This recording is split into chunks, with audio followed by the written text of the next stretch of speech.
The Atlanta Braves began their run of postseason magic in 1991, rising from worst to first and advancing all the way to Game 7 of the World Series. They made it again in 1992 in most dramatic fashion. To the plate. It is safe at the plate. A third straight try in 1993 ended early as the Braves bowed to the Philadelphia Phillies in the National League Championship Series. Now they're back for another World Series quest, deep in pitching and led by 19-game winner Greg Maddux. Their first test, the upstart Colorado Rockies, 3-year-olds in this age-old game, but already compared to some of baseball's great offensive teams with their collection of Blake Street Bombers. Their dream to upset the most dominant team of the 90s in the 1995 Division Series. Excitement could not be riding any higher than it is in Denver, Colorado, for in just its third year of existence, the Colorado Rockies have made it into postseason play. And tonight they play host in the opening game of the Division Series with the Atlanta Braves here at Coors Field. Hi, everybody, along with Larry Dierker, Pete Van Wieren, welcoming you to Denver. And Larry, for anyone who felt that the wild card concept in baseball wouldn't work, they should come to this town. Well, I was in Chicago with the Astros and Cubs. It worked there. I think it worked with the Mariners. I think it worked with the Angels. It worked with the Yankees. A lot of folks all across America think the wild card concept worked pretty well. One team that didn't have to worry about that was the Atlanta Braves. They clinched their division all the way back on September 13th and have been planning for this for 3 weeks now. And again this year, the strength of the Atlanta Braves revolves around their pitching. And the pitching has just been magnificent. What can you say? 4 years in a row. They've got Maddux, Glavine, and Smoltz. They've got Wohlers to close it out. If you don't get into their middle relief, you're in big trouble. It'll be Greg Maddux on the mound for Atlanta in tonight's game. What's it like to have a pitcher like this going for your team every fifth day? His record says that he's just about the best that ever pitched. I mean, back-to-back ERAs of under 1.6, and that's unheard of. And the only other guy to do 1.8, I think, was Waller Johnson, back-to-back, and that goes back 100 years. Greg Maddux, by the way, with only 2 losses this year, but one of them came in his only start against the Colorado Rockies. He'll be opposed tonight by right-hander Kevin Ritz, who had a strong second half for the Rockies, finished with a record of 11-11. But Larry Dierker, when you talk about the Colorado Rockies, how they build a ball club a little bit differently around this ballpark, around their offense. Yes, they certainly do, and they've got the sluggers to prove it. They call them the Blake Street Bombers, and they've all got over 35 or 30 home runs. And if you try to pitch around one of them, you might pay double. It's a brand new week in baseball history, the start of the Division Series. 4 of them going on, and we'll have coverage all night long. Our studio hostess tonight is Hannah Storm.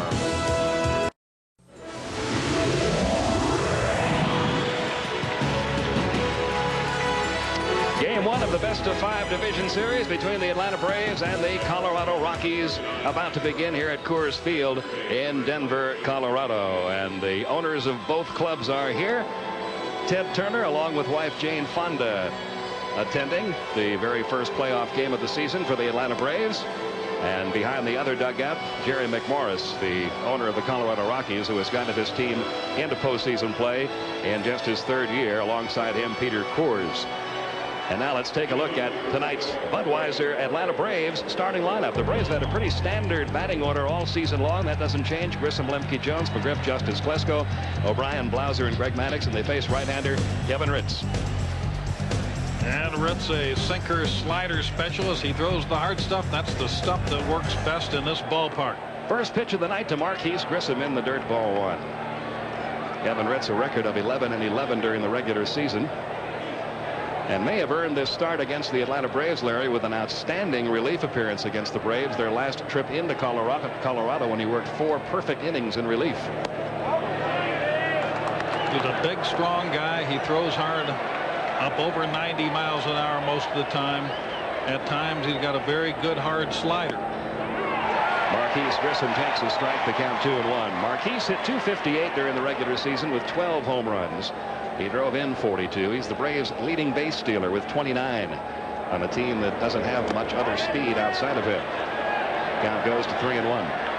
Ritz may be a little nervous. His first postseason appearance, coming off a shaky start against the Dodgers, but prior to that his work had been very good in September. Now the 3-1 pitch to Marquis Grissom, popped foul. This will drop into the seats here at Coors Field, and the count full now, 3-2.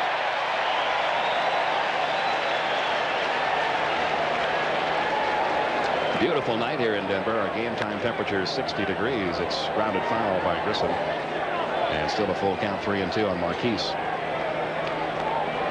Braves 30-6 in 3 years against the Colorado Rockies, but it's been going down every year. They were 9-4 against the Rockies this year and lost 2 out of 3 to Colorado their last trip into Coors Field. So the Rockies may have a little more confidence going into this series than they otherwise might. That guy certainly has a lot of confidence in them, and they can feel it.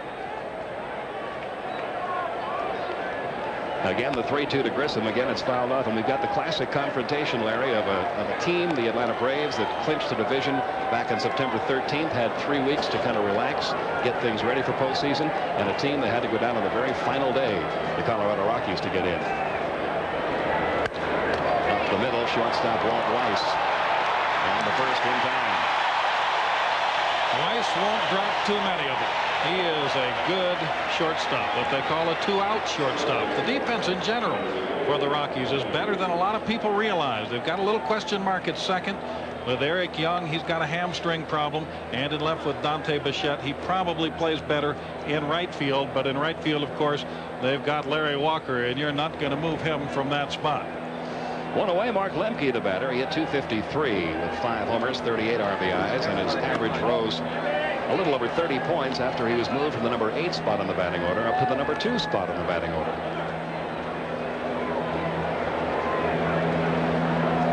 The 1-0 pitch is upstairs. The count goes to 2-0 on Lemke.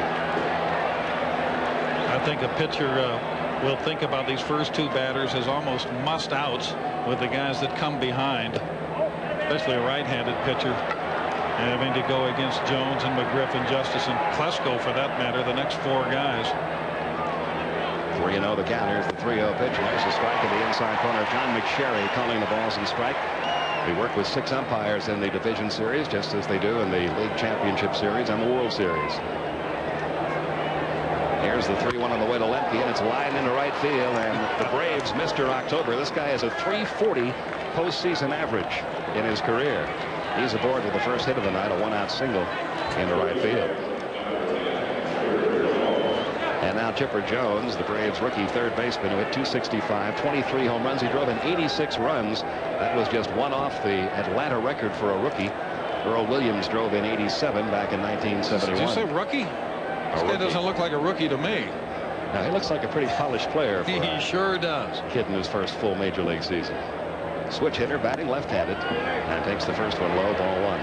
Braves have really done a nice job with their number 1 picks. After the down years, they didn't miss on many, and that's one of the reasons they've had such good success these last 4 or 5 years. Lemke at first, 1 man out, just underway from Denver. Good fastball, and they count 1 ball, 1 strike on Chipper Jones. He was one of the few players in the Atlanta lineup that was not given much rest during those final 3 weeks after they clinched. Bobby Cox feeling it was important to keep him in kind of a groove. He had gotten into a pretty hot streak the last 3 weeks, and Bobby didn't want to cool him off. Here's the 1-1 on the way. Grounded foul off to the right to count a ball and 2 strikes.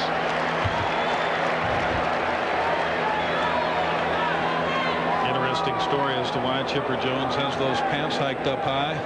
In tribute to his former teammate Steve Bedrosian, who retired as a player midway through the season, used to wear his pants like that. Chipper was a great friend of his, and he decided to dedicate the rest of his season to Bedrock. I think that shows a lot of maturity, and probably the way he plays shows a lot of maturity, and it's why when you watch him, he doesn't seem like a rookie. Ritz ahead in the count, 1 ball, 2 strikes. Just missed 2-2. A couple of interesting notes on these 2 teams. Only 3 Colorado Rockies have ever been to postseason play. Those 3, Walt Weiss, Ellis Burks, and Brett Saberhagen.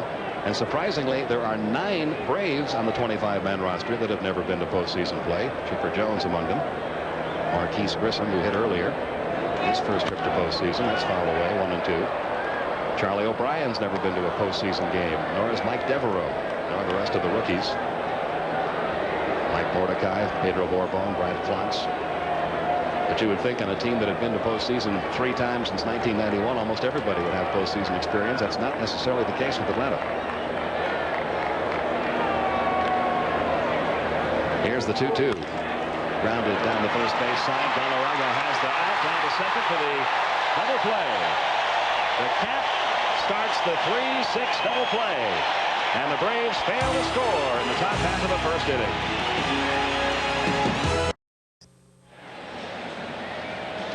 Welcome back to Coors Field. The bottom half of the first inning about to begin with no score. Let's take a look at tonight's Budweiser Colorado Rockies starting lineup. And like the Atlanta Braves, they've been able to pretty much go with a fixed batting order. Young, Girardi, Bichette, Walker, Galarraga, Burks, Castilla, Weiss, and batting ninth and pitching Kevin Ritz. And the man they're facing, one of the best you'll ever see. Larry. Greg Maddux, a consummate artist. He doesn't really paint with broad strokes, but with fine lines and shadings. A little bit of movement here and there, a little speed put on or taken off. With a very refined style, mostly all around the corners. And very important for him to have good defensive play up the middle, and that's what the Braves provide with Maddux himself, and then Blauser, Lemke, and Grissom. Keep an eye on the game tonight. How many balls are hit off Greg Maddux up the middle to the shortstop, the second baseman, or right back to him? If he is on, he'll get a lot of balls handled by those 3 positions. Eric Young leads it off for the Rockies, a .317 hitter for the season. And he takes outside ball 1. He really turned things around second half. He was playing off the bench in the first half of the season. He has been their igniter. He's walked a lot. Takes a strike in the outside corner. 1 ball, 1 strike. Then he came after the All-Star break, began platooning, but he was playing so well that Jason Bates moved to the bench, and Young took over as the everyday second baseman. Had some big hits down the stretch for the Rockies. Off the end of the bat toward second. There's 1 play fielded by Lemke. And there's 1 out here in the bottom half of the first inning. This 1995 Division Series game is brought to you by Chevrolet, the cars and trucks 36 million people depend on every day. Genuine Chevrolet. Network NCI, how to get modern communications technology working for your business. And Beechwood Aged Budweiser, the king of beers. This Bud's for you. 1 man out, Joe Girardi. A .262 hitter during the season with 8 homers. Takes a strike outside corner. His offense fell off a bit in the second half. A lot of times Maddux will start a hitter with an outside corner pitch. It's a pitch that most hitters don't want to swing at early in the count, but if he makes it, then they're behind in the count, and they don't like that either. Now the 1-1 on the way to Girardi. Hit right back up the middle and through into center field. Base hit. That's what you have to do when you face Greg Maddux. Capitalize on the mistakes. There won't be many, typically. This pitch is over the middle of the plate with a slider. He wanted that down and away and didn't get it there. That's not going to happen very often. And when it does, you've got to do something with it. The only start Greg Maddux made against the Colorado Rockies this year came in Atlanta back on May 17th. He gave up 5 earned runs in 8 innings, one of his poorest outings of the year. This is the first time he's ever pitched at Coors Field. And here is Dante Bichette, the home run and RBI leader in the National League this year. 40 home runs, 128 RBIs. He was the National League Player of the Month for the month of September. Greg Maddux, the National League Pitcher of the Month for the month of September.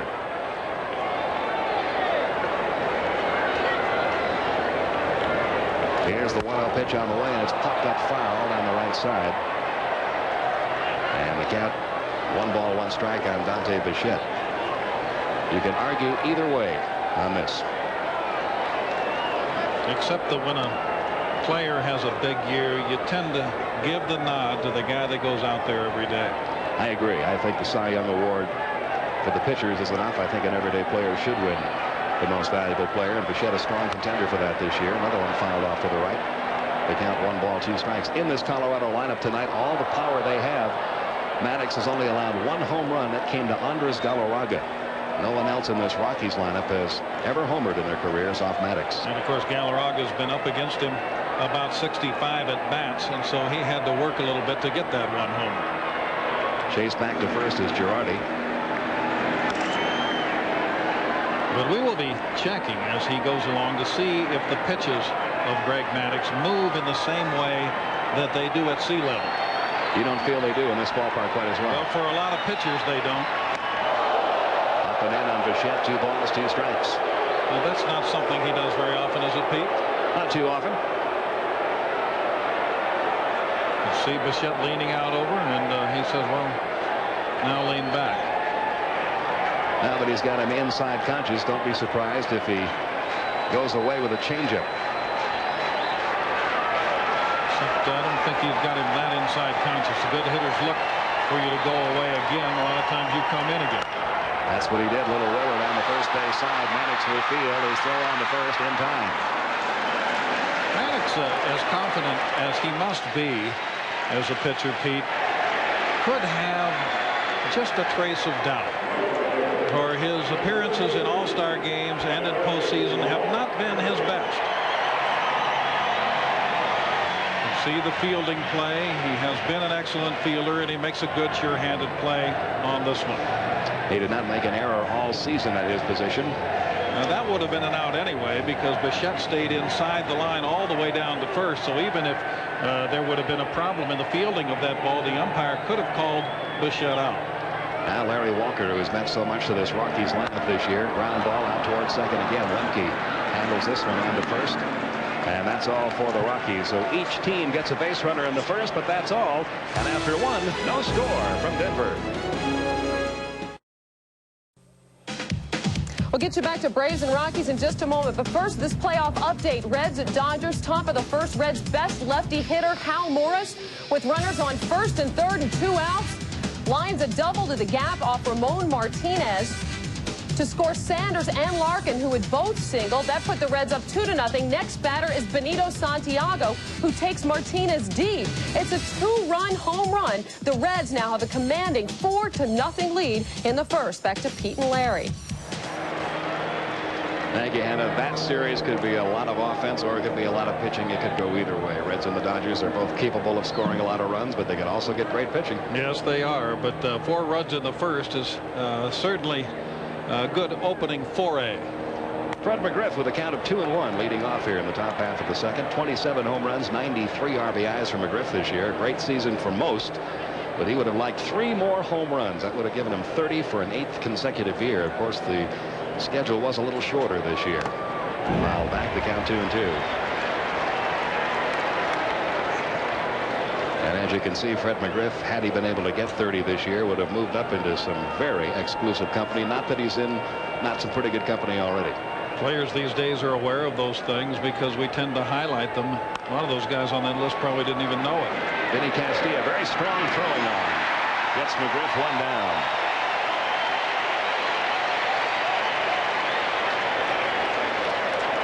Maybe the surprise player of the year for this team, Larry. Especially the offense. I think they knew he could do this. He was a shortstop coming up through the minor leagues, so he's got more range than the average third baseman and more arm. 1 gone here, top of the second. Now David Justice, a .253 average, 24 home runs. Look at where Castilla is playing for Justice. I mean, he'd right in the hole, or what would ordinarily be the hole. First pitch to Justice is low, 1 ball, no strikes. This is an interesting defensive set the Rockies have against Justice. They're playing him to pull in the outfield and in the infield. And second half of the year, when they've been pitching Justice away a lot, he's been going the other way. Has a lot of base hits to right down the left field line this year, especially in the second half. The count goes to 2-0 on David.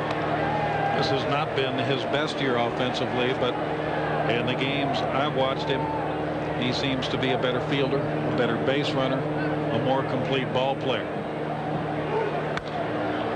Took a shot down the left field line there and fouled it off. The count 2-1.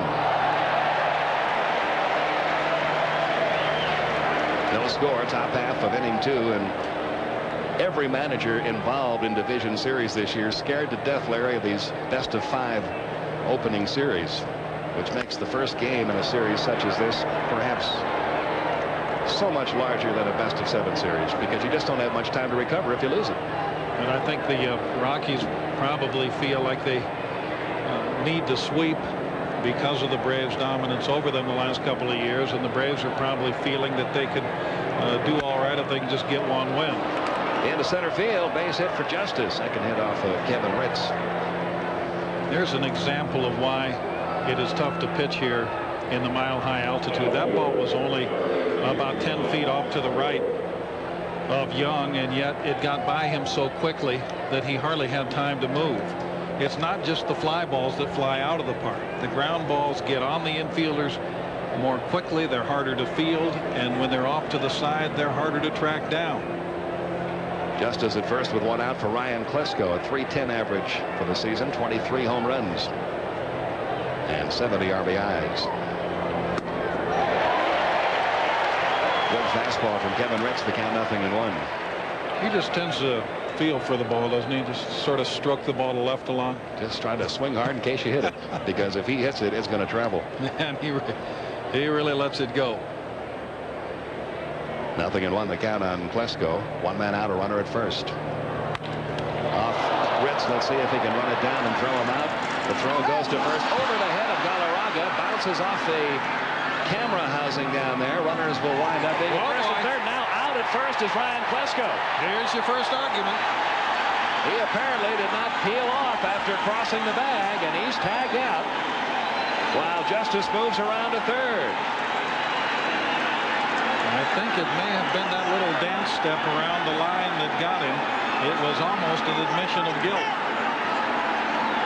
Bobby Cox furious with Jerry Lane. I don't blame him.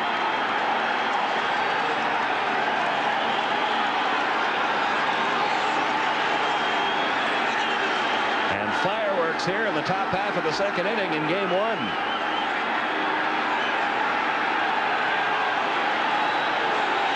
Could have been one of two things, Larry. Either he didn't peel off after crossing the bag, or he never got the bag at all. That would certainly change the outlook. We'll get another look at it. Ritz trying to field it. If he had, he'd have a double play ball. Now this is a very difficult throw. He throws it away. And we'll see if he hits the base. Oh, he absolutely got the base.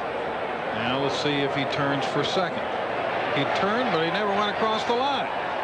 Well, he kicked up some line there, though. That's what Galarraga spotted. And Galarraga quick to put the tag on Klesko, and he's out. Bobby Cox. They're not going to get anywhere with this argument. And while all that was going on, Don Baylor and Larry Bernarth out to make sure Kevin Ritz is all right after being hit by that line drive. Here's another look. See if you see some foul line kicked up there as Klesko starts to make this turn. Right there. Not much. But Galarraga thought it was enough, and so did Jerry Lane. Have you ever seen that play called on that little movement? Not really. I've never seen the play called when the guy never went across the line. In fact, I've seen guys go across the line and pretty much run straight, but in fair territory, turn around and walk back, get tagged, and never be called out. He never even got into fair territory. If you're scoring that, they charged an error to Ritz on the throw. Galarraga gets the put out. Justice winds up at third. Here's Charlie O'Brien. In his first postseason game, O'Brien, a .227 hitter during the year with 9 home runs. He always catches Greg Maddux. He always catches Steve Avery. Outside corner. 1 ball on strike. Give credit to Andres Galarraga down at first base for even thinking of that. A lot of first basemen wouldn't have the wherewithal to even think they had a chance of getting it out there. We think of Galarraga primarily as a hitter, but he didn't get the nickname Cat for his hitting. No, it's for his glove. He's an outstanding defensive first baseman.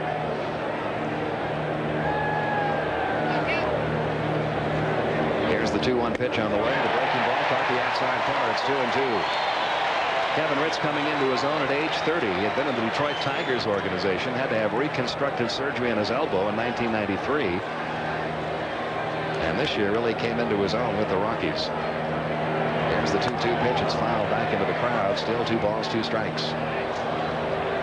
Ritz has a good presence on the mound. He does not seem to get ruffled. A big, strong guy, and he looks like a formidable opponent. And if the Rockies had had their druthers, they would much have preferred to be able to open up a series such as this with Brett Saberhagen and Billy Swift, but they had to go to those guys on the final weekend of the regular season just to get here. I think it's interesting that they went after Billy Swift in the offseason and after Saberhagen this year, because those two guys throw the kind of pitches that seem to work best at this altitude, and that is the sinking type fastball with high velocity and the short, hard breaking pitch. Rockies are basically opening up this series here in Denver with Ritz on the mound tonight, and they're basically going with bullpen people. Lance Painter will start the game tomorrow night. Ground ball hit toward third. Castillo has this one, and Ritz is out of the inning thanks to a heads-up play by Andres Galarraga. Nothing doing for Atlanta. No scores. We go to the bottom of the second. The beautiful Rocky Mountains looming in the background. We come back inside Coors Field. Bottom half of the second inning about to begin. No score, and Andres Galarraga will lead things off here. 280. Another of their 30 home run players with 31. He drove in 101. Rockies became the only other team outside of the 1977 Los Angeles Dodgers to have 4 players with 30 or more homers. And the pitch to Galarraga is a little bit low. Ball 1. And here's the play that Andres Galarraga got the out call on once again, and right there you see a little bit of dust kicked up, and boy, that was close. There was certainly intent to go to second. Not much of a move, though.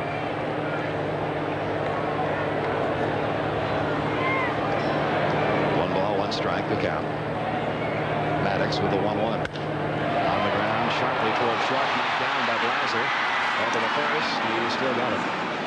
Galarraga is a fast runner for a big man, but he's got a little hamstring problem just as Young does. And I think earlier this year, after he had lost the weight and was running better, that he might have been able to beat this play, but right now he can, and you can almost see him dragging that left leg. One out here in the bottom of the second. Now Ellis Burks, a .266 hitter during the season, but against Atlanta, a .436 hitter this year. You could also see on that play by Blauser how quickly the ground ball gets on you. Yeah, that was on him in a hurry. Into right field, that'll fall in for a base hit for Burks. He continues to swing a hot bat against Atlanta. Hit number 2 allowed by Greg Maddux. Gives the Rockies a runner at first with 1 out, and will bring up Vinny Castilla. Good contact by both hitters in this inning. A pitch up and out over the plate. Another mistake, and again the Rockies capitalize. The key will be how many mistakes.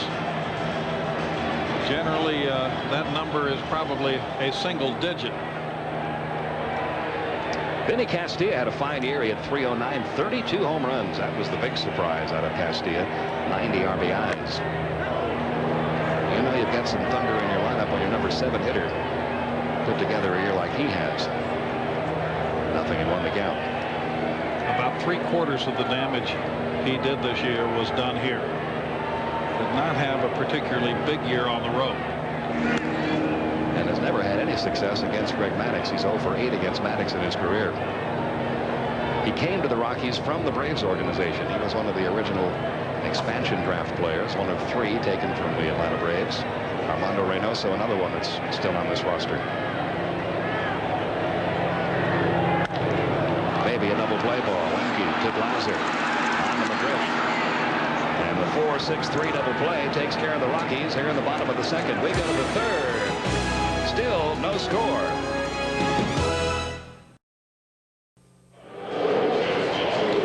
We go to the top half of the third inning. Still no score here in Colorado. Jeff Blauser, Greg Maddux, and Marquis Grissom due up against Kevin Ritz. Blauser coming off his poorest offensive year in Atlanta. Hit just .211 for the year and struck out 107 times in 431 at-bats.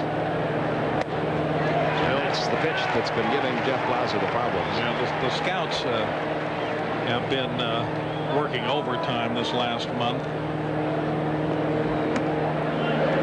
Jeff Blauser went to Clarence Jones, the hitting coach of the Atlanta Braves, the last week of the season, and told Clarence that he's having trouble recognizing pitches away, whether they are strikes or not.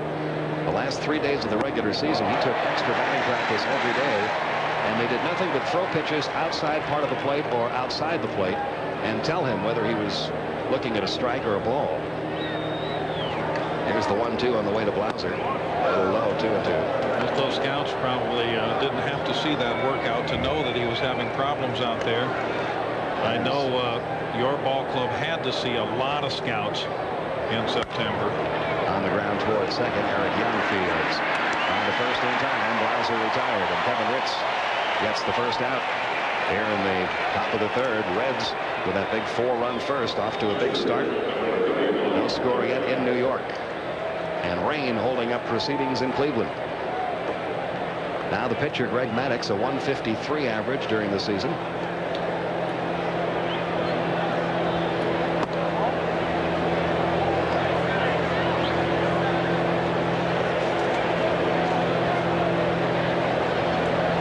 Kevin Ritz with the 1-0 pitch on the way. He is throwing hard. 1 ball, 1 strike.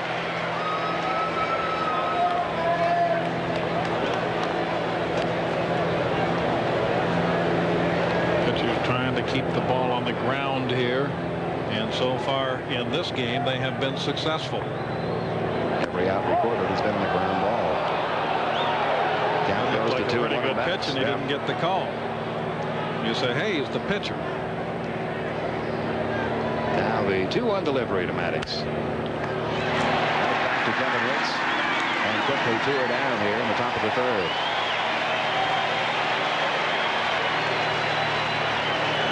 Back to the top of the order now, and Marquis Grissom. A little bit unusual to see a team with an ERA that high make it in the postseason. That sets a record, the Rockies. Yes, but it's also unprecedented to see a team make the playoffs that plays half their games in a mile-high altitude. On the road, the Rockies were about 370. Their pitching is way better than most people think it is. Yeah, that's really a better reflection of the kind of pitching that they have on this ball club. Because here at home, have a lot of 10-9 ball games. The road earned run average of this ball club is second only to the Braves. Well, that tells you something right there. Grissom grounded out to short. There's the first fly ball, deep center field. Ellis Burks back to the warning track, and this ball's gone. Home run, Marquis Grissom to dead center field. And the Atlanta Braves strike first to take a 1-0 lead. And that is why you try to keep the ball down in this ballpark. The Grissom has unusual power for a leadoff man, but he's typically not the kind of player that will hit a center field home run. And that's 415 feet to straightaway center here. This is a bigger ballpark. And it didn't scrape the back of the fence either. It went way out. And it went where a lot of hanging sliders go. Now Mark Lemke with a base hit his first time up, fly ball to left. Bichette coming toward the line will make the catch. That's it for Atlanta, but they're on the board thanks to a Marquis Grissom homer. It's 1-0 Braves going to the bottom of the third. Bottom half of the third, Rockies down 1-0 after the Marquis Grissom homer, and Walt Weiss leads off. And how many number 8 hitters do you know who have walked 98 times this year? Walt Weiss has a 260 average. You wonder why he's not hitting second. His on-base percentage is a lot better than Girardi's, and he's a faster runner, has more steals. But there is a reason, believe me. Here's the 1-1 on the way. Taken inside, 2 balls, 1 strike. Not sure what it was, but Don Baylor could tell you it might be that he wouldn't get all those walks if he was hitting second, that they would challenge him more. It feels like by getting him on a lot, he gives the pitchers a chance to help the offense. Little tap that Maddux bobbles momentarily, but recovers and underhands it to first in time for out number 1. Tonight on a special edition of Dateline, Jane Pauley and Stone Phillips take you through a day of extraordinary emotion in the O.J. Simpson courtroom. It's the end of the trial of the century. On a special edition of Dateline tonight, following your late local news. Don't miss it. Now the pitcher Kevin Ritz had a pretty good year at the plate. Had a 188 batting average. Takes the first one from Maddux. Low, ball 1. He's big enough to wield that timber, isn't he? 6'4", about 210. Low again, the count 2-0.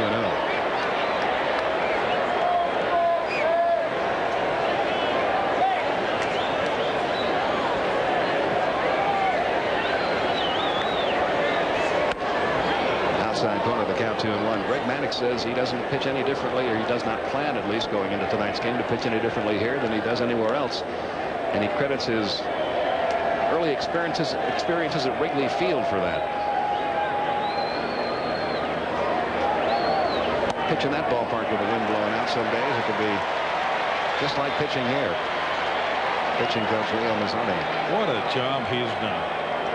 How many starts have the Big Four missed in the last few years? One. And that's remarkable.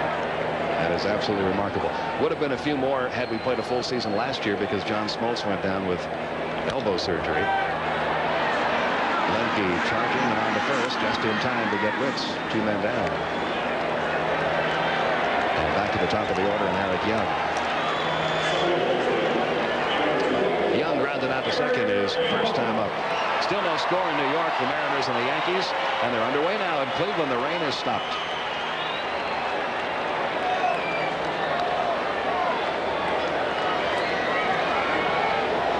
Two outs, base is empty for Eric Young.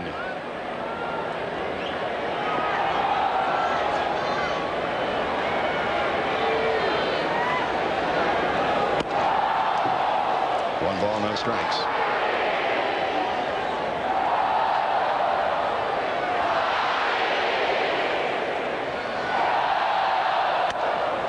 Outside corner, the count even. 1 ball, 1 strike. So far, it appears that Maddux does not have quite as much movement on his fastball as he sometimes gets. He doesn't look for a lot of movement. He looks for a little late movement. And he's getting enough because the pitches are in good spots. Here's the 2-1 on the way. Off the inside corner, 2-2. He is on quite a roll on the road. The last 2 years, his last 20 starts on the road, a record of 18-0. An unbelievable earned run average of 0.99. The 18 consecutive wins, a major league record on the road. Here's the 2-2. Just missed outside. 3-2, the count down on Eric Young. And there's the graphic that tells you about the consecutive wins. The 0.99 ERA is probably as impressive, if not more impressive, than the streak. In the air to right center field. Long run for Marquis Grissom. He can't get it. Young rounding first, heads for second. And he will pull up there with a stand-up double. So Eric Young able to lift the ball off Maddux. Doubling to right center field. Hit number 3 for the Rockies.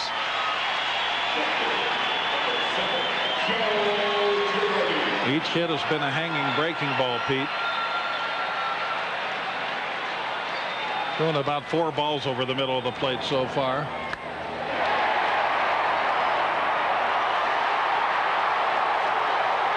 Doesn't look like a guy with a pulled hamstring, does he? Not running that one out, no. Joe Girardi had a base hit in the first inning. 2 men out, runner at second. Fouls the first one off to the right, 0-1. For Maddux, the reputation, I think, is probably a small part of his success. The hitters expect him to make corner pitches, and so they swing at corner pitches. But when you're taught to hit, you're taught to look for your own pitch. Don't swing at the pitcher's pitch.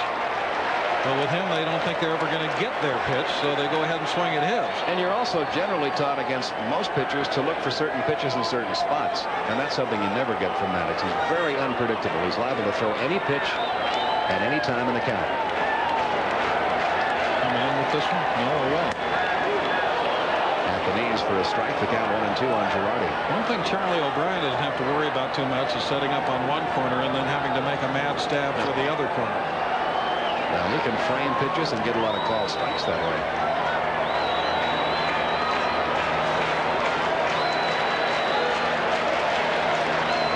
Here's the 1-2 on the way, and Girardi fouls this one off. Still a ball and 2 strikes on Girardi as Greg Maddux heads toward a 4th straight Cy Young award. Look at the company he is in. I mean, that's pretty good company. Those are some of the legends of this game in the last century. Here's the 1-2. I noticed when I first looked at that list, it's just about all of them have nicknames, and I don't know if Maddux has got one. You have the Big Train, Old Pete. Sandy Koufax didn't. But then you had the Big Six and Hoot. And Maddox is not the kind of guy that really... Very unpretentious superstar. Right, it would be hard to think of a nickname. He doesn't want all kinds of attention and accolades. He just enjoys pitching. Now Charlie O'Brien and Maddox will get together on...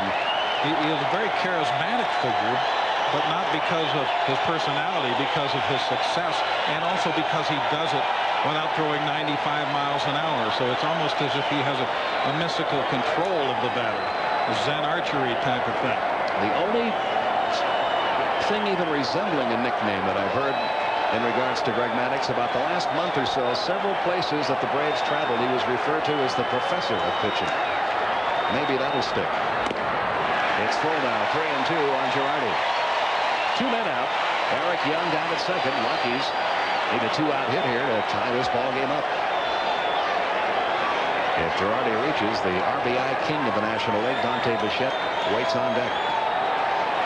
Maddox has been out with a lot of pitches in this inning, and he's thrown a lot of pitches in this inning. To the right side, McGriff flags it down. Maddox covering at first. And that is all for Colorado. It is still 1-0 Atlanta. Will return with the 1995 Division Series, the Braves and the Rockies, after this from your local station.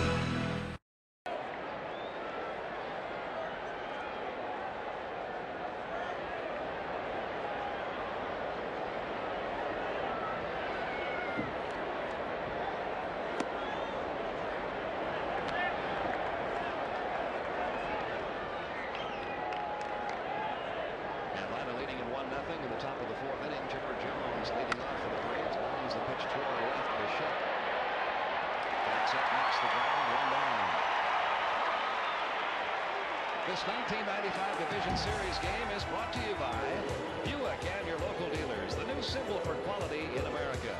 Beechwood H. Budweiser, the king of beers. This Bud's for you.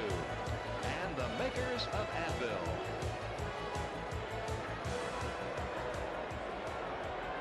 One man out in the top half of the 4th inning. Atlanta leading Colorado in game 1 of this best-of-5 series. It's 1-0. A Marquis Grissom homer, the only one in the game. Has he seemed a little more aggressive to you this year? He has been, especially in the second half of the year. His walks are down just a little from what they've been over the course of his career.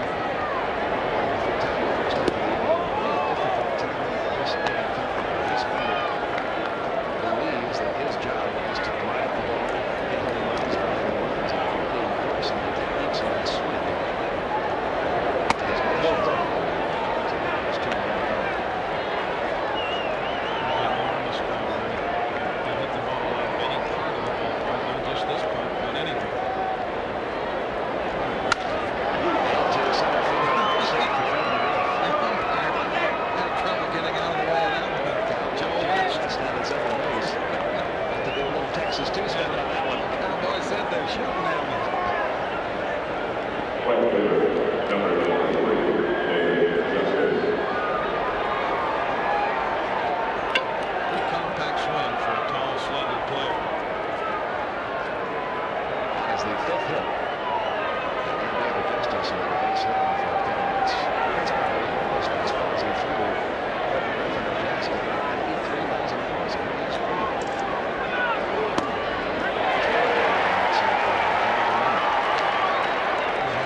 Grissom will work the corners for Maddox as well. And by doing that, they try to get a pitch called a strike that's maybe a little off the corner by setting the target there. But so far, they haven't been getting those calls.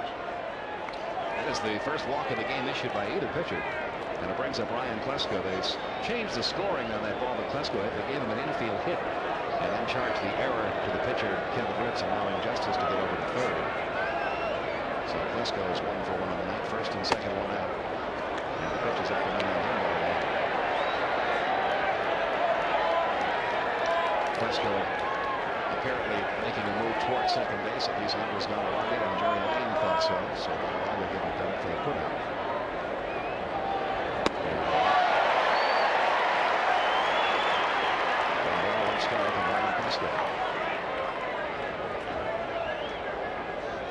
Ritz can really throw some nasty pitches. Sometimes it's just the velocity of his fastball. Sometimes it's the movement. That one went straight down. There's the 1-1 on the way. Again, Klesko comes up and it's 1-2. Looks like a split finger fastball because it doesn't have the slider movement, the sideways kind of break you associate with that pitch. And you can tell he's trying for a ground ball here, hoping to get out of this with a double play. Here's the 1-2 on the way. Just missed it over. And the lead on Klesko, 1-2. He had him set up for that pitch, and Klesko is ordinarily a free swinger. He got a pretty good shot at striking him out, but not that time. 2-2. Very strike to it there. Inside ball at the knees. Kevin Ritz recalled to his first strikeout of the game. He comes at a big time. Runners first and second now with 2 men out. Klesko didn't like this one too much now. Let's see the setup for Girardi and the location of the pitch. It's borderline. Might have been inside, but you cannot take that pitch with 2 strikes in the count and hope for the call. 2 men out. Charlie O'Brien, the batter. He grounded out to third. His first time up. And he grounds this one foul on the field line. As you mentioned, we worked with 6 umpires in the series. John McSherry, the home plate umpire. Jerry Lane at first has already had a controversial call. Joe West at second. Terry Tate at third. And the foul line umpires tonight: Harry Wendelstedt in left, Charlie Relaford in right.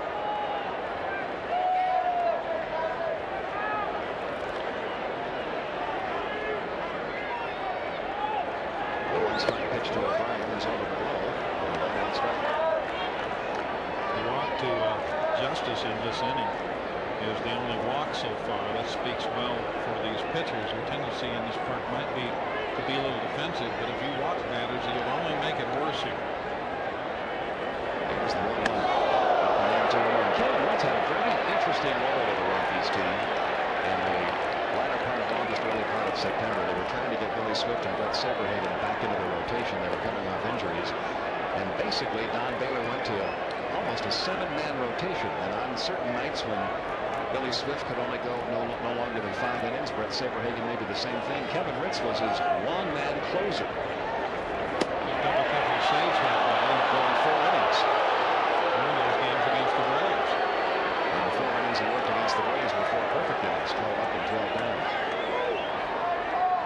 3-1 to count on O'Brien, with Justice the runner at first, McGriff at second, and 2 men out.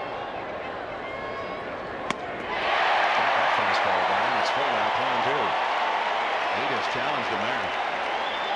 That one on the judge's gun said 94 miles an hour. And it was a high fastball. Typically, you get a faster reading if you throw it low. The runners of the Alpha moving on this 3-2 pitch to Charlie O'Brien. Breaking down his arm. Ritz comes up big with strikeouts of Klesko and O'Brien. Atlanta strands 2, still 1-0.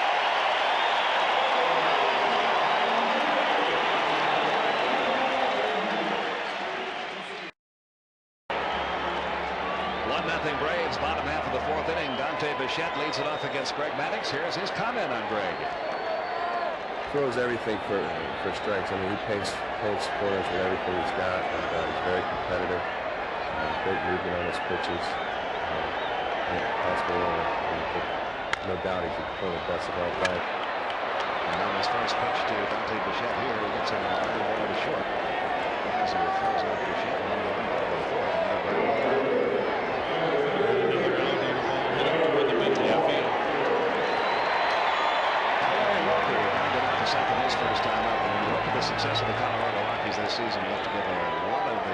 credit to this guy. They certainly do. Yeah, you look at the Bichettes and the Rockies and the Castillas and great years they had, but the one thing they didn't have until they got Larry Walker was a left-handed power hitter. And he gave them all of that. And then so, of course, his outstanding defense at the edge of the field. Here's the 0-1. Inside, 1-1 strike.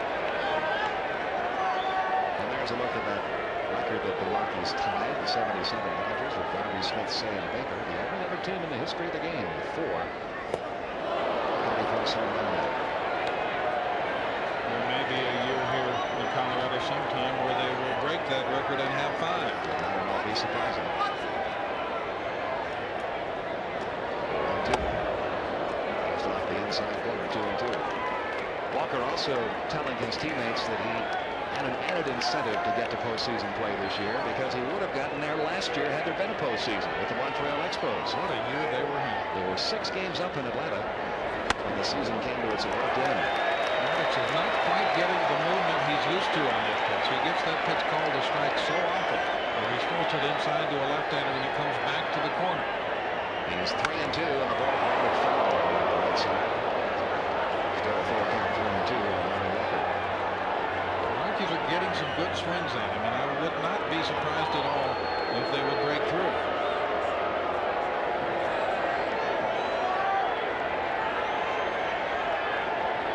Again, the 3-2 on the way to Walker. Just missed. That's the first walk of the game issued by Greg Maddox. And only the 24th all year. A lot of guys do that in a month. Very true. What is that, 24 walks now in 214 innings? And 181 strikeouts to go with him. They tell you 3-1 is a good ratio. How about 8-1? Here's Andres Galarraga. He grounded out to the shortstop his first time up. Along at first, one out.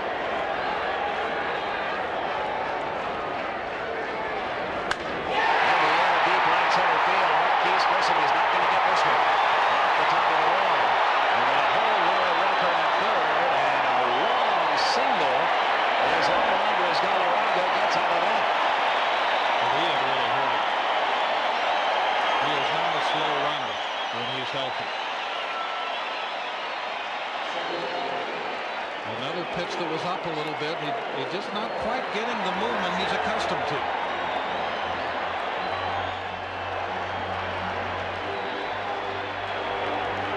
They're at first and third with 1 out. And Ellis Burks, who has been the toughest Colorado hitter against Atlanta all year, and had a base hit his first time up in this one. There's the batter here. First and third, 1 down. In the air, right center field. Justice. In under it. He's got it. Walker's going to try. Here comes the throw by Justice. It's off the bat. And we are tied. Ellis Burks drives in the tying run with a sacrifice fly to right. It's 1-1. This is the first time that the presence of this Rockies crowd has really been felt.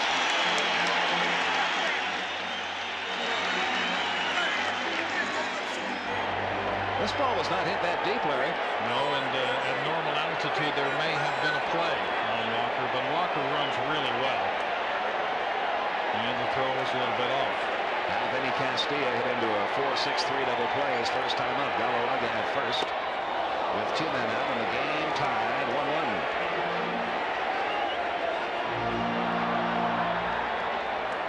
And right now let's get an update from Hannah Storm at our studios.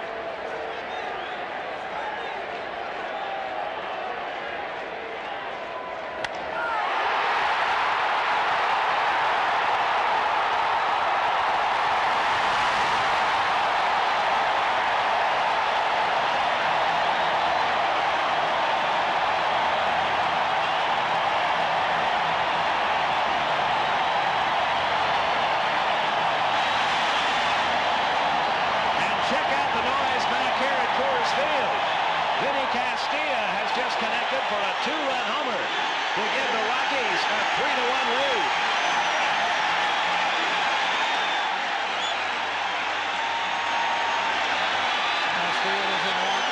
swung at a bad pitch to open against Maddox. But Maddox made a mistake, and Castillo was ripping, and here it goes again. Marquis Grissom under this one in deep center makes the catch. And the Colorado Rockies have the fans on their side now. 3-1 Colorado going to the 5th. With the score tied at 1, Greg Maddox pitching to Vinny Castilla. Gets that breaking ball up, and it's got no downward movement, and so it gets some upward movement, and up, and away it goes. 434 feet to be exact. Maddox allowed only 8 home runs during the course of the regular season. But of course, he didn't have to pitch in this ballpark. It's just different. It is. I think if Maddox were to pitch a lot of games here, that he would master even this ballpark. But I think being his first time here, that it's different for him. It just is. That is a foul ball off the bat of Jeff Budweiser in the count 0-2. And that's a distinct advantage the Rockies have over every team that comes in here. I believe that the difference in playing here and the differences in all the other ballparks, perhaps in history, Baker, Ball, any place you might want to name, is greater. A greater hitter's advantage than any pitcher's park, any other hitter's park you could think of. Well, for example, how many times would you see a manager's quote after a game, as you saw Sunday from Don Baylor, who said, "I wasn't really that worried when we got down 8-2 to the Giants." And believe, I mean, you might see that quote, but you might not believe it. I think with Don Baylor, you did absolutely believe that because of the way this ballpark sees the ball carrier. He said it was like Wrigley Field with the wind blowing out, but it's really even more than that, because with the wind blowing out at Wrigley, it affects the fly balls, but here even the ground balls are propelled. The play is still 1-2 on Browser right now. Kevin Ritz is doing it. He has scattered 5 hits. You see what the effect of this park is. The 27 Yankees did not perform as well offensively as the Rockies have here. Crowd and Don Baylor wanted that call. Look at it again. That's amazing. The Rockies have better batting average, a higher on-base percentage, a higher slugging percentage when they play here than the team considered the greatest hitting team of all time. That's remarkable. That's what you're up against. The Rockies on the road were about average, even really a slightly below average offensive team, believe it or not. And they were an above average pitching team. Now a 2-2 pitch on the way to Budweiser, who grounded to second his first time, and he's on the air on strikes. Yeah, there's that outside pitch again. Kevin Ritz has struck out 3 in a row. 1 out in the top half of the 5th inning.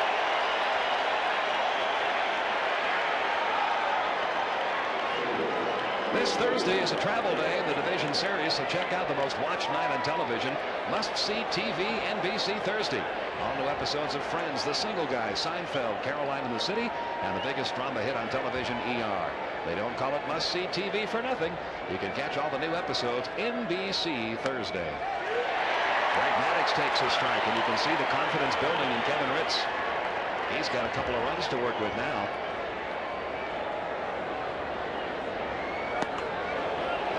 Missed. 1 ball, 1 strike.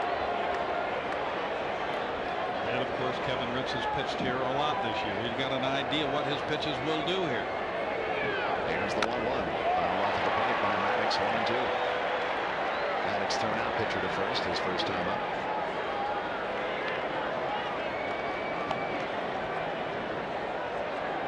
Here's a question for you, Pete. If the game would continue this way, let's say Maddox comes up again, and maybe it's the 6th or 7th inning. He's been saving himself for the postseason. He starts leading up. Would they take him out early so that he would be stronger in Atlanta? Or do they try to get him to the closer? I think they try to get him to the closer. If it's still a 3-1 ball game. Ground ball sharply hit off Castillo, right over to Weiss on the first. 5-6-3 with a pinball action there for out number 2. Interesting that you should use that term.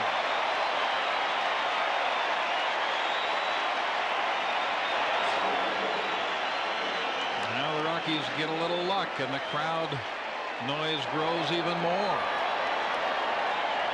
as they feel it. Vinny Castilla examining his glove hand as that ball caught him right on the heel of the hand. It was hit hard. And you saw that it gets you in a hurry in the infield. It really does. When the Reds general manager Jim Bowden came here for a series, upon leaving he said this place is like a pinball machine.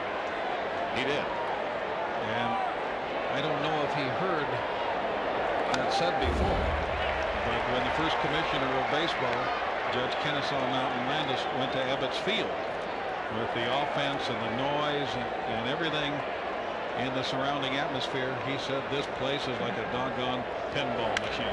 Another one for Castillo. He drops it and won't have a chance to throw on Marquis Grissom. He would have gotten him with his strong throwing arm, and he held on to it. But it squirts out of his glove. That'll have to go as an error. The second charge to the Rockies tonight.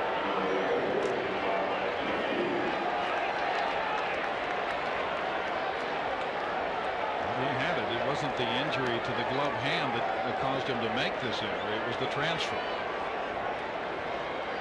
Grissom at first with 2 outs. Mark Lemke, the batter. He has singled and fly to left.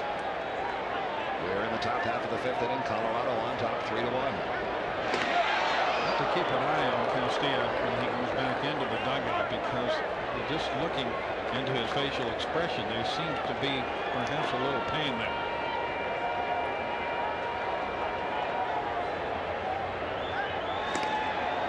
Grissom chased back.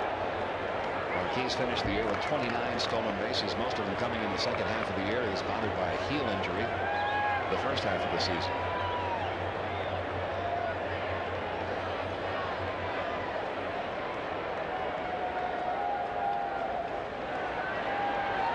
And Kevin Ritz paying a lot of attention to him. Take a guy like Lemke, who had 5 homers this year, you normally wouldn't be too worried about the long ball, but very conceivable that he could hit one here. Good foul on the first base side, and the count of Lemke 0-1. Lemke, one of those who has been around since 1991 when Atlanta made it all the way to the World Series. He and David Justice, Jeff Glauser. Good steady ball player. Boy, he's got some nice hands, and he can really turn a double play.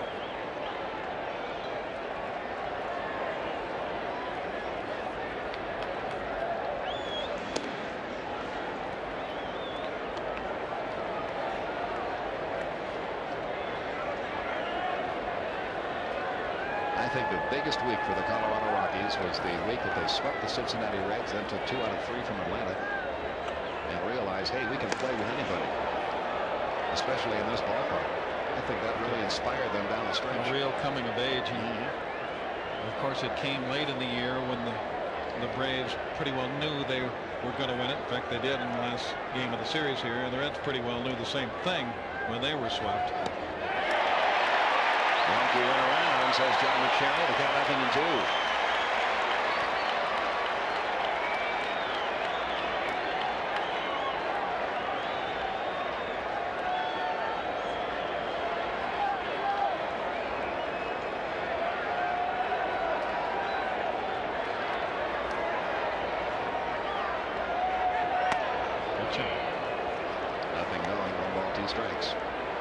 Grissom ran a little more in the second half. You've got to be concerned about that. He had a sore heel in the first half of the season, didn't run much.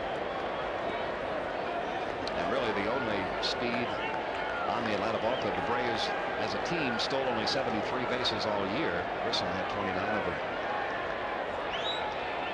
He's going on the 1-2 pitch. Strike 3 count. Lemke caught looking. 4th strikeout for Kevin Ritz. He's gotten them all in the last 2 innings. And the Rockies leading it 3-1.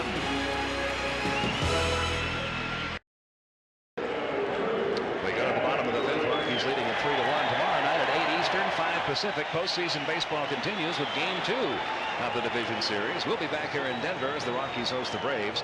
Some of you will see one of the other playoff games: Boston at Cleveland, Cincinnati at Los Angeles, or Seattle at New York. Check your local listings. Regional coverage of Game 2 begins tomorrow night at 8 Eastern. Our pitching matchup: Tom Glavine against Lance Pater. Well, we'll have dueling left-handers. They'll both be trying to paint the outside corner.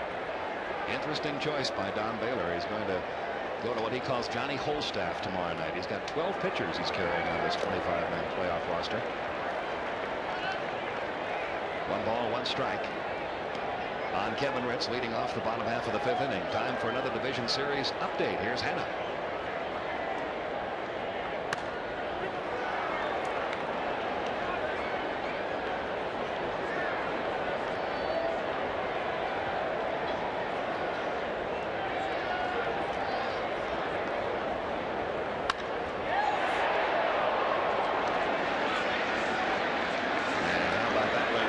Two teams most people talk about as the teams most likely to meet in the World Series, the Atlanta Braves and the Cleveland Indians, both trailing by 2 runs right now in Game 1. I heard Tommy Lasorda last night saying that you could take all the statistics and all the probabilities and everything everyone says and just throw them out the window because nothing means anything right now. We're in the playoffs. It reminded me of something Yogi Berra once said.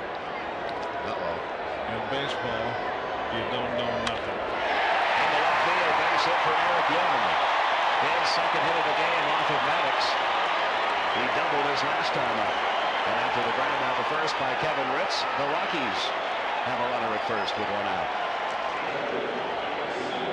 Another ball up, Pete. And I'll bet you could go a month of watching Greg Maddox pitch without seeing him throw that many breaking balls up. He'll throw the fastball up on purpose once in a while. But he's been hanging that slider here tonight. Now Joe Girardi, who was singled and grounded out to first. And with Eric Young, the runner at first, Greg Maddox trailing by 2 runs, going to pay a little more attention. He had 35 steals during the season. When Maddox is cruising along with a 3 or 4 run lead and pitching well, he oftentimes will almost completely ignore that runner at first base, no matter what kind of a base stealer he is. That has been true of many of the great pitchers. They just feel they can get the next couple of hitters out and it won't make any difference. Runner gone. Pitch is fouled off by Girardi, and there was a good jump there by Eric Young. Girardi may be kicking himself a little bit for not taking a pitch and letting Young get down to second base. It's really pretty easy to steal on Maddox, even when he is trying to watch you, because he is not quick to the plate. He likes to take the full leg kick and use his full delivery. He doesn't want to concede anything to the hitter, and so he concedes to the base runner. Nothing in 1 on Girardi. Rockies now with 6 hits in the game.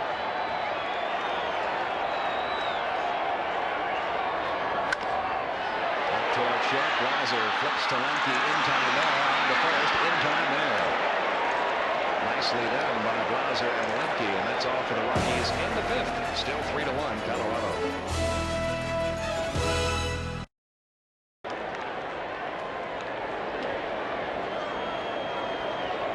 Chipper Jones leads off the top half of the 6th inning, sends one deep to right field. Larry Walker to the warning track. This ball is gone. Home run for Chipper Jones to lead off the top half of the 6th inning, and that makes it a 3-2 Colorado lead.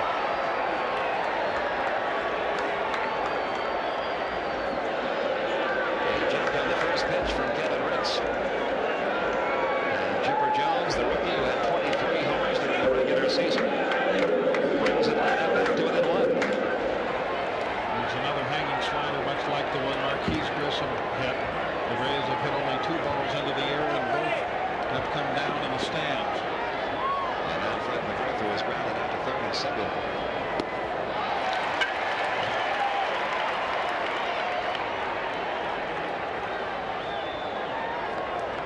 Kid's been a big game player, hasn't he? 3 times he hit home runs in the 9th inning of 1 games for Atlanta this year. That's right. In the game in the Astrodome, he made a play at third base. It was a game-winning play. It would have been an extra base hit, and he ended up getting it out at the plate. Over but low in the count, 2-1 now on McGriff. Each team with 6 hits.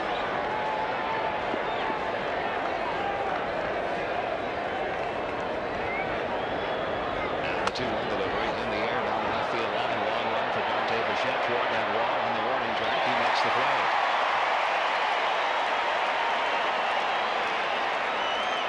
The 1-man run.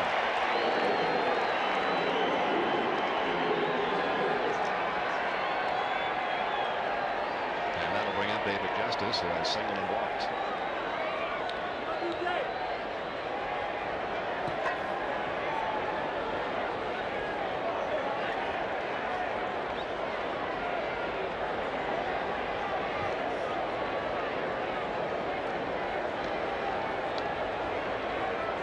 Away, top of the 6th. Ritz delivers. Outside ball for a called strike on one. He has given Don Baylor everything Don Baylor could ask for tonight. His strategy when he gets to a pitcher like a Kevin Ritz is get him into the beyond the 5th or 6th inning. I'll turn him over to that strong bullpen of mine. He does have a strong bullpen out there. He has a quartet of relief pitchers: Kurt Laskanek, Marion Holmes, Steve Reed, and Bruce Ruffin, who combined this year for a record of 17-7 and 38 saves, and that's Steve Reed up in the Rockies bullpen right now. The Rockies bullpen has been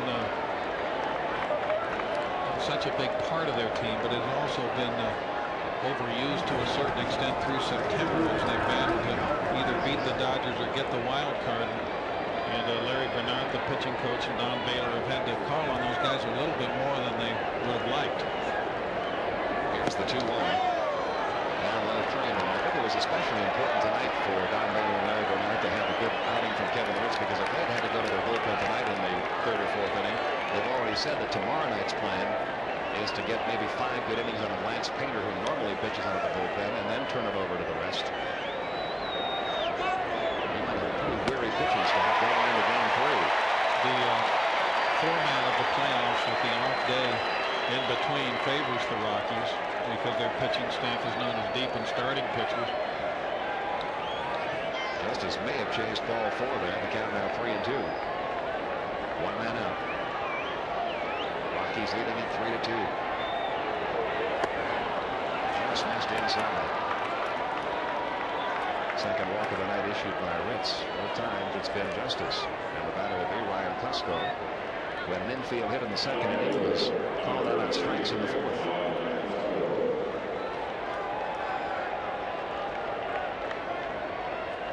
Baylor's dugout coach is Art Howe. Art Howe, a former manager of the Houston Astros, so that's some able support on that bench.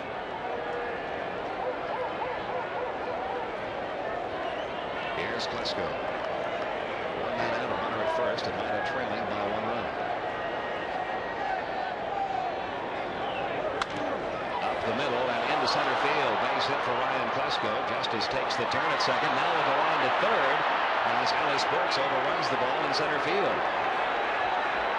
So the Rockies another defensive misplay. It'll be a base hit for Ryan Klesko and an error charged to Ellis Burks, enabling Justice to move over to third. This is not because the ball got on him so quickly. This is what you might call an unforced error. No reason for it. Had plenty of time to get down on the ball and play it straight in front of him. There was going to be no advance by Justice. So now the runners are at first and third. A pretty quick reaction. And already we're going to get a pinch hitter in the game for Atlanta. Luis Polonia has been announced as the pinch hitter for Charlie O'Brien, and with that, Don Baylor out to the mound. And we'll see if he brings the hook with him. It appears he will. And Kevin Ritz will leave the game, but we'll get a great hand from this Colorado Rockies crowd. He did just what the Rockies wanted him to do. Got his team into the 6th inning with a lead.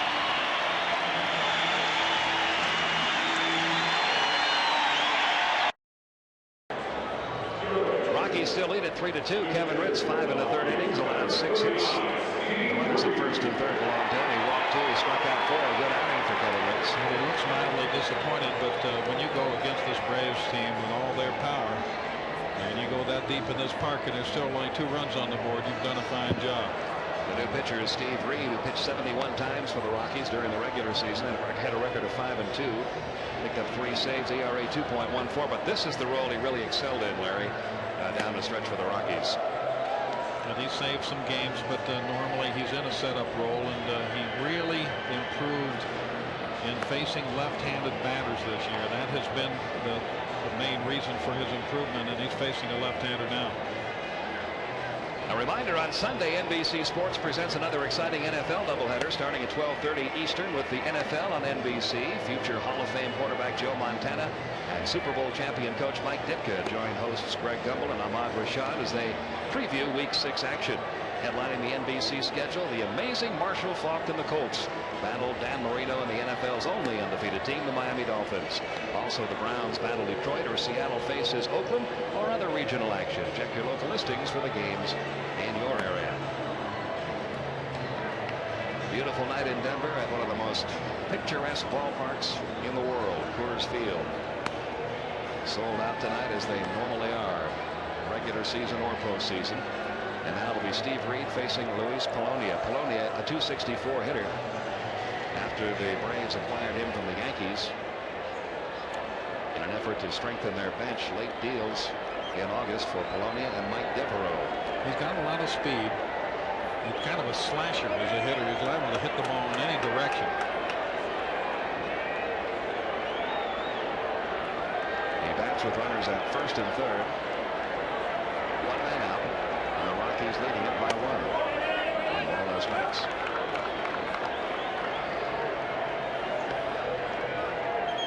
Polonia became available from the Yankees when they called up Darryl Strawberry.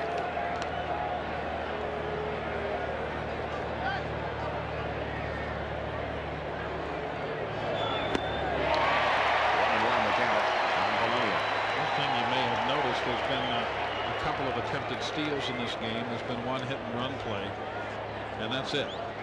And there have been some base runners, but generally here at Coors Field, you do not play little ball. There's not a lot of bunting, not a lot of hitting and running, not a lot of stealing. You don't want to lose any base runners because anybody might hit one out. Polonia, as a pinch hitter during the regular season, 8 for 18. Little ground ball to third. They go to second in time. Now on the first, not in time.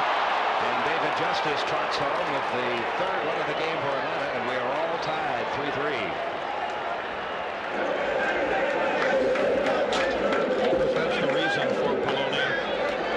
The choice is the pinch hitter there. With his speed and hitting left-handed, he was going to be a hard guy to double up. But the Rockies did everything they possibly could to get to. And it just wasn't in the cards on this slowly hit ground ball. Good turn by Eric Young, but Polonia beats the Rapid first, so we got a tie ball game, 3-3. Polonia picks up the RBI. Jeff Blauser, the hitter now, with 2 outs, runner first. And now you might see a steal attempt. With 2 outs, you got Blauser up there who has some power, but has not really been hitting that well lately. So you might try to take a chance to get into scoring position. Again, Polonia chased back to first. A reminder tonight on a special edition of Dateline, Jane Pauley and Stone Phillips take you through a day of extraordinary emotion in the O.J. Simpson courtroom. It's the end of the trial of the century. A special edition of Dateline tonight following your late local news. Don't miss it. And again to first, again Polonia back. Rockies think he might run. The other reason you might run is if you're caught. Then you lead off the next inning with your 8-hitter. And a guy that has done some hitting at the top of the lineup during his career, instead of leading off with your pitcher.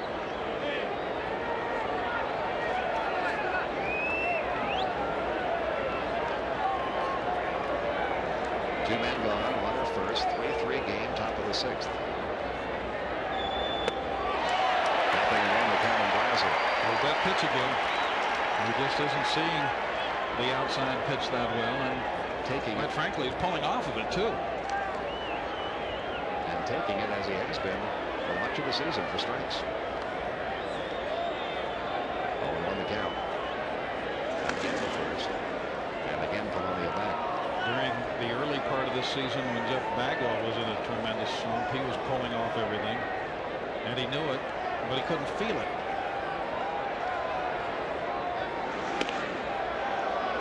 Hitting is such a difficult technique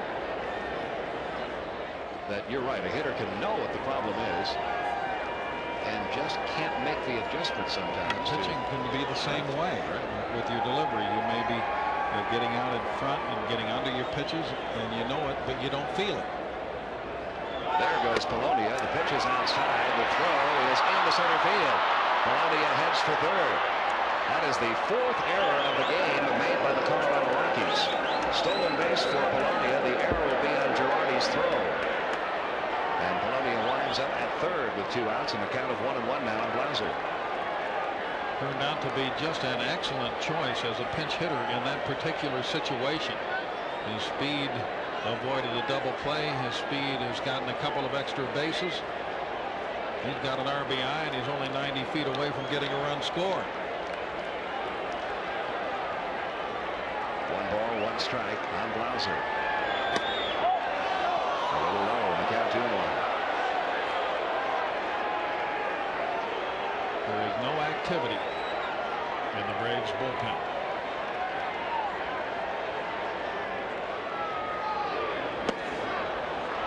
It's 3-1 now on Blauser, and behind him the count 3-1. It would not be surprising at all to see Reed just go ahead and walk Blauser and take his chances with Greg Maddux. And so now you see what the stolen base has done. It has gotten the Braves to Maddux, and if he doesn't deliver, it's gotten them past Maddux. And so the next inning, intentionally wide. They start off with Grissom. So everything that has happened since Polonia came up to pinch hit has worked in favor of the move that Bobby Cox made with him. Maddux tonight is 0 for 2 at the plate. He's grounded out twice. And when you look at what happened, the only thing that happened was a slow ground ball on the infield. Right. First and third, 2 outs. Maddux takes a strike, 0-1. 3 runs, 7 hits for the Braves, 3 runs, 6 hits, and 4 errors for the Rockies. 2 of them coming in this inning. Outside corner, 0-2 on Greg Maddux. Maddux has been a pretty good hitter at times in the past. In recent years, he has not hit quite so well. Still, it wouldn't surprise me if he got a hit.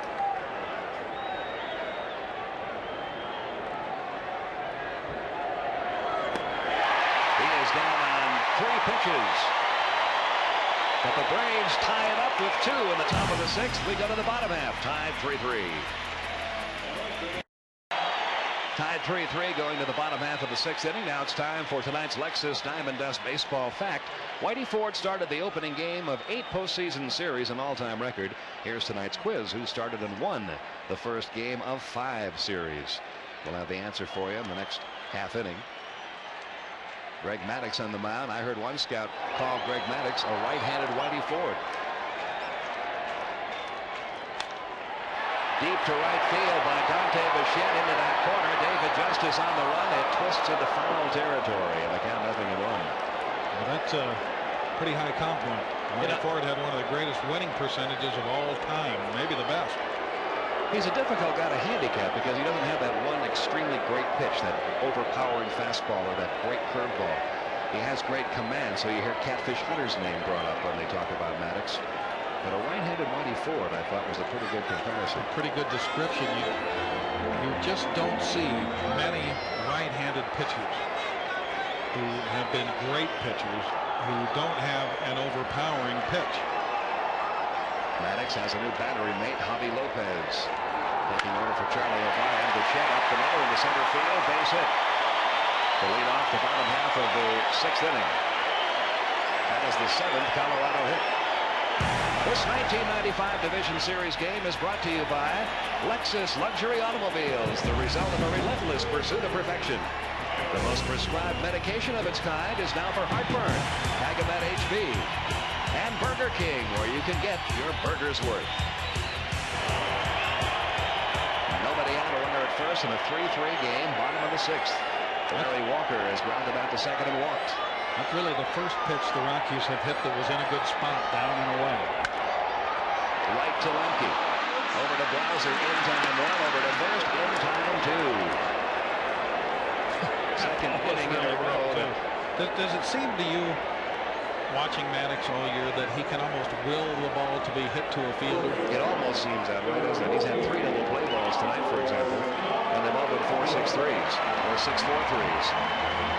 Which again points out how everything he does seems to center around himself, the shortstop, the second baseman. He gets these ground balls that back up the middle of the diamond. In an inverse sort of way, it reminds me of something Stan Musial said. Actually, something that was written in the back of his biography He said that he tried to hit the ball to left and to right. Most hitters say try to hit the ball up the middle, but he said don't hit up the middle. And he had a good reason for that. His reason was that it's always the deepest part of the park, and he said they always put their best fielders up the middle. 2-0, the count in Galarraga, 2 outs, bases empty. Popped him up foul. This one's coming back towards the seats. And the count goes to 2-1. Galarraga tonight 1 for 2. He's grounded out to short and he's singled.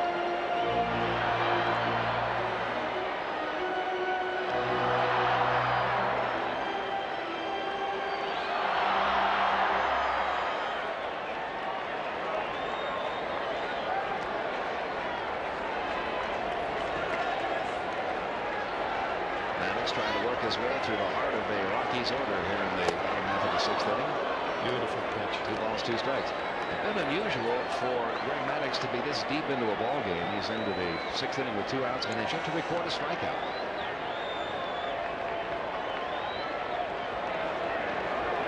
Here's the 2-2. Just missed outside of the How many games has Lopez started behind the plate that Maddux has also started on the mound? None this year. How many innings do you think he has caught? Maybe a half dozen or so over the course of the season. In the left field, Galarraga has a base hit. He's now 2 for 3. Looks like Maddux tried to repeat that down and in pitch where he got the swinging strike, but the pitch was up and didn't have the sinking action. He is just not getting the predictable results with his pitches that he is used to. The 8th hit off Maddux by the Rockies.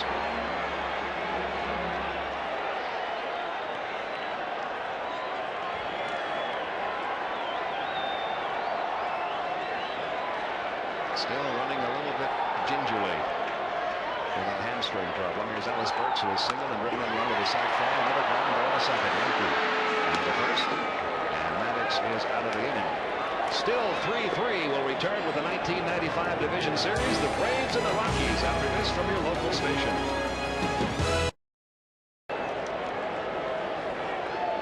Welcome back to Denver, Colorado, and beautiful Coors Field, which has revitalized the area known as Lodo, lower downtown here in Denver. A sellout crowd tonight, 50,040. On hand for Game 1 of this best-of-5 series. Marquis Grissom, first pitch swinging, long run for Ellis Burks. It pops out of his glove. And Marquis Grissom winds up down at second. It's just another of the disadvantages a pitcher works with in this park. 4:15 to center. The ball gets out there quickly. You have to play deep. You play deep, the ball falls in front. That'll be scored a double for Marquis Grissom, who homered back in the 3rd inning. It's the 8th hit. That phenomenon was even worse at Mile High Stadium because it was 360 down the line and right and about 450 in center, and the outfielders played even deeper and even more balls fell in front of them. So Atlanta gets their leadoff man in scoring position, and now Vinny Castilla comes over to have a word with Steve Reed. Had a chat with Don Sutton between innings. Another guy like Maddux and like Catfish Hunter, who did not have the overpowering fastball and yet was a Hall of Fame type right-handed pitcher. And he said that the Maddux is not getting the air resistance, not getting the movement. The pitches are high a little bit, they're not dipping down. Lemke gets the bunt down. They got a play at third. And they get Marquis Grissom. Mark Lemke got the bunt down the third base line, but not close enough to the line. So that pitcher Steve Reed was able to come over and make the play. And a big play for the Rockies. Runner at first now with 1 out. Very nice play. You have to be decisive when you make this play. You can't see the runner. You just have to know that you can get it. And with Grissom, you have to be very decisive, because if you hesitate at all, he's safe. And Reed did not hesitate and got his man at third. Don Baylor on his way out to the mound again. And with Chipper Jones and then all the lefties coming up in the Atlanta batting order, Steve Reed's day is through. Don Baylor is going to go to one of his left-handers, Bruce Ruffin.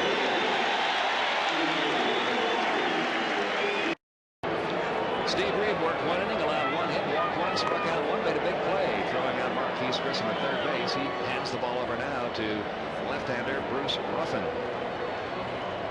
has been on and off the disabled list this season. And he was their closer at the start of the year after a very fine year last year. And he has really what I would call the ideal breaking pitch for this ballpark. It's a hard slider. He throws overhand. It goes down. Very good earned run average, 2.12 for the Rockies this year. And as he continues to warm up, let's check out our Lexus Diamond Dust quiz and answer. The question was, who started and won the first game of 5 postseason series? You have to go back a ways for this one. Red Ruffing won the opening game of 5 postseason series. It's an all-time record. He probably drove in the winning run in all 5 too. Yeah, that's what I was going to say. You might have guessed it would be a Yankee, and he could hit.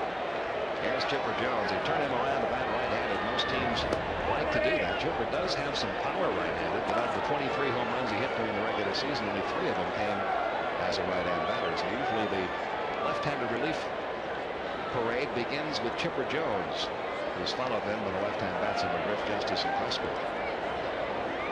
Here's the 1-0. And that ball dipped down. It's the kind of movement you want in this ballpark, as Larry mentioned. Ruffin really found a home here. He was a journeyman pitcher really until he got here. He's been a very important pitcher in the Rockies scheme of things. He has a runner at first, 1 out in a tie game, top half of the 7th inning. Lemke doesn't run very often. Pitch is grounded foul from Chipper Jones, the count 1-2. During the regular season, Lemke only had 2 stolen bases. And with a left-hander out there, getting a very small lead over at first.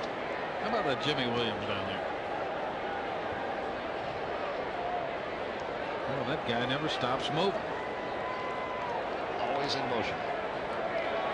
Borrowed an expression from my broadcast partner Milo Hamilton. He could wear out a uniform from the inside out. On the ground left side, nice play. Castillo goes to second, one there. Young on the first, double play.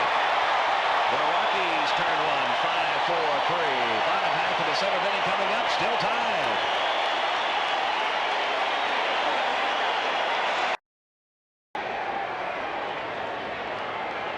Tied at 3, bottom half of the 7th. Benny Castillo leading off. Takes the first one all away. Ball 1. He is into another play at Hubbard. And here's the MCI proof positive replay of the night. He can also pick it at third. He really can, and he was playing way off the line, which made that play.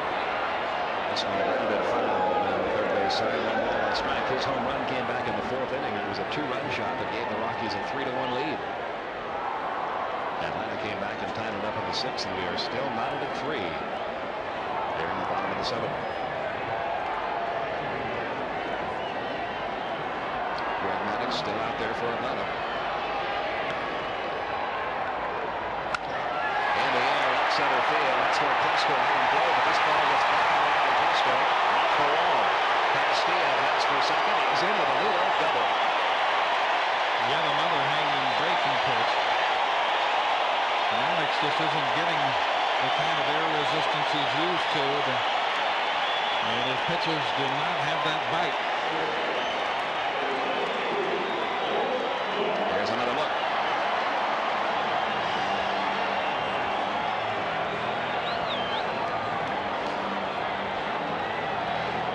It's got to be so difficult, even for a craftsman like Maddux, to pitch in circumstances and under conditions that are unlike any you've experienced before.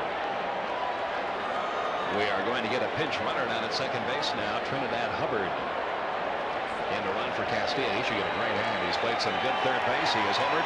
He has doubled. Meanwhile, there's more activity in our division series opening night. Here's Henry Storm to tell you about it.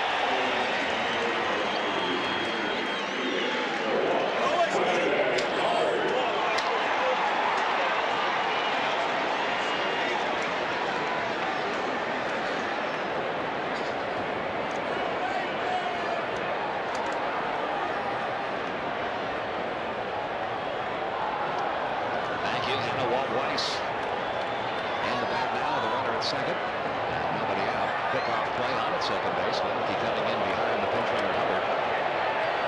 Pete, I think Castillo's hand must be bothering him. where he got hit. He's not that slow to be pinch running for him at this stage of the ball game.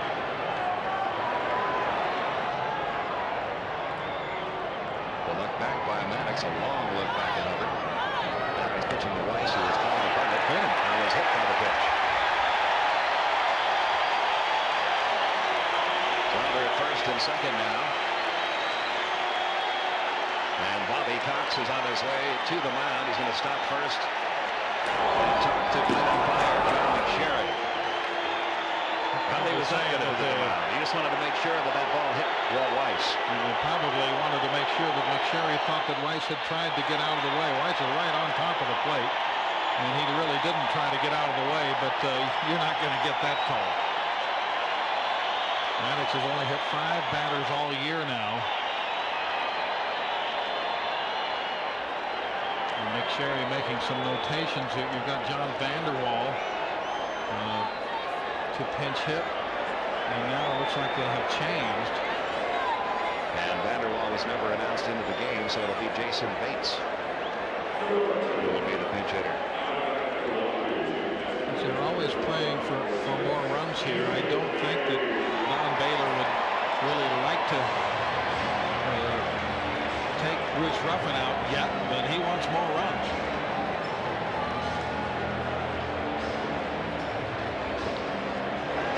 Eddie Cassidy being pinch run for here. Here's a play we were talking about. It occurred early in the game when a ball kind of came up on Cassidy and kicked off the heel of his glove off the bat of Greg Maddox and kicked right over to the shortstop. And after that, he acted like he was hurting, but of course he made the double play to end the last inning, and so he didn't have any trouble fielding, and then he came up and hit a double, and he has no ice pack on his hand, so it may just be a strategic move. Jason Bates, a fun situation here.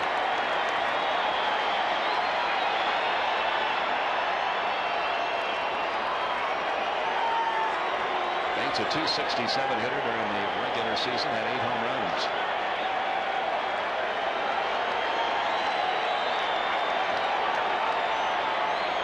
He is squaring.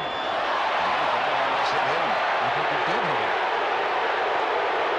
Don Baylor coming in. I think it glanced foul is the call by John McSherry, though. Or is it? Off the bat and then off the hand. We'll see. McSherry indicated that the ball hit off the bat first. It's a very difficult call for an umpire. Yeah, that's one where the plate umpire is really screened.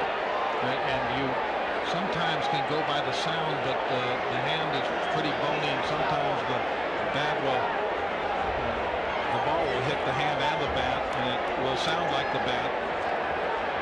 Don Baylor got experience with that. Don Baylor is out complaining with John McSherry. We get a different angle, of course, than John McSherry gets of this from this vantage point.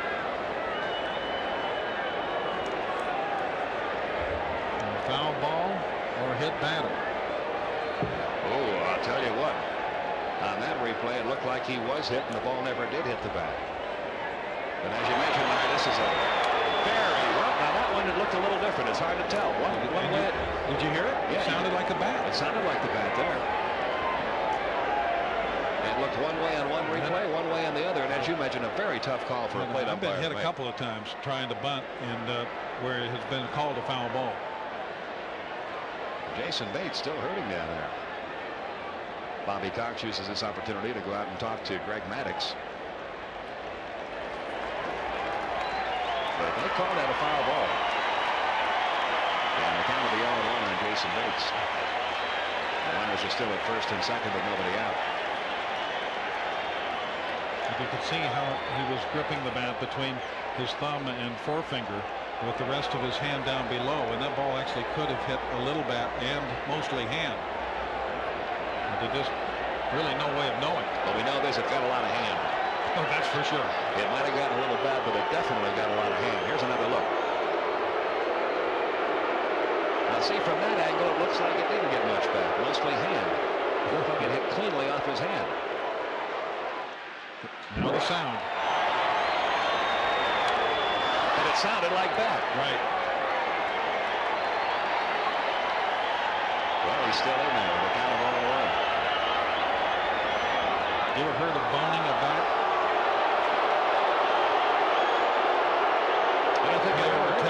big cow bone and rub it on a bat to harden the bat. Now, the bone was harder than the wood. So the could sound alike is what you're saying. Exactly. There's the 0-1. He gets the bunt down the third base side. Chipper Jones with one throw on the first. Lemke is there. The runners advance to second and third. And the Rockies have two men in scoring position with one man out. And Jason Bates is a hero. And he should be. Coming up from an injury like that and getting the bunt down.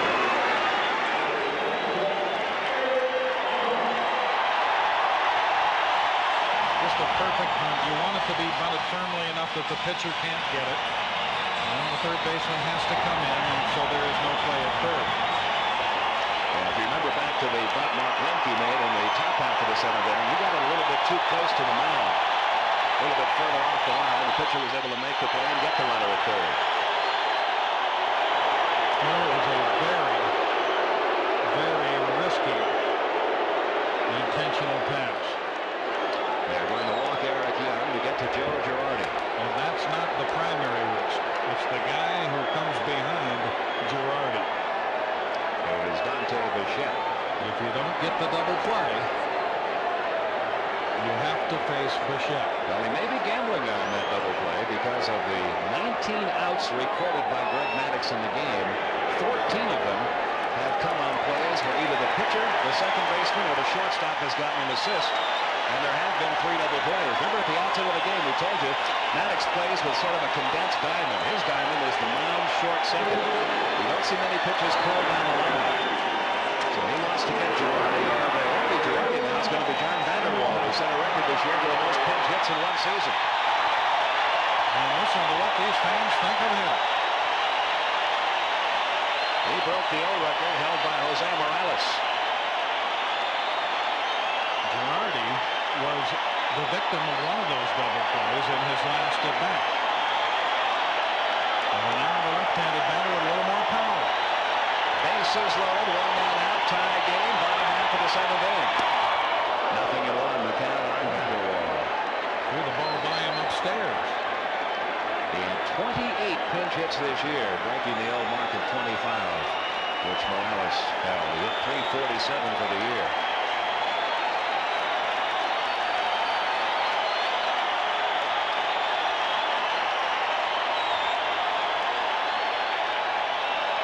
Here's the 0-1. Upstairs, one ball, one strike. You're going to see a lot of Rockies players with high pinch hit totals. You're going to see the Rockies year after year use a lot of relief pitchers. It's the nature of the ballpark.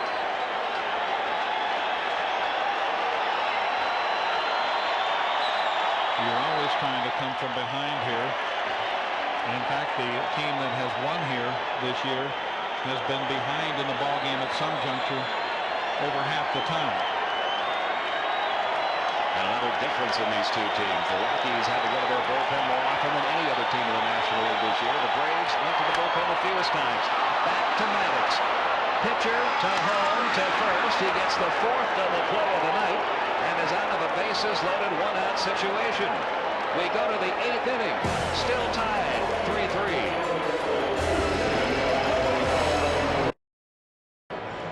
We have got a great first game in this Division Series playoff opener between Atlanta and Colorado, tied at 3 as we go to the top half of the 8th inning.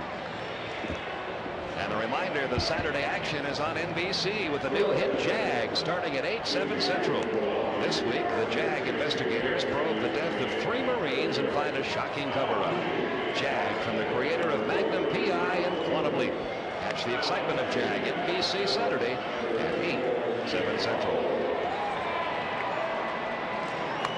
Well, I'll tell you what, Larry Dirk, what a gutsy call by Bobby Cox, first of all, to intentionally walk Eric Young to pitch to John Vanderwall, and then what a gutsy pitch by Greg Maddux to get out of it. Well, he had the guy out there that could make it pay off. He goes up and in and throws it by him. Now he takes a little speed off a pitch down and away, and he gets the movement he's used to on this pitch, the down and away movement, the comebacker. It's as easy as 1, 2, 3. If only it were. It is if you're Greg Maddux. We go to the 8th inning. And Fred McGriff is going to lead off for Atlanta. They have a new pitcher, Mike Munoz, out there. Looked like Maddox was going up the tunnel, and the Braves have activity in their bullpen. It did. Jayhawk Owens, the new catcher. Jason Bates stays in the game in third for the Rockies. Ball 1 blown away. There's Jayhawk Owens, who took over for Girardi, who was pinch hit for. And Bates, who got that bunt down. Bates stays in the 9th spot in the order. Owens enters in the 7th spot, and the pitcher Munoz is in the number 2 spot in the order. Strike to McGriff. McGriff is 1 for 3. Another update coming your way on this division series opening night. Here's Hannah Storm again.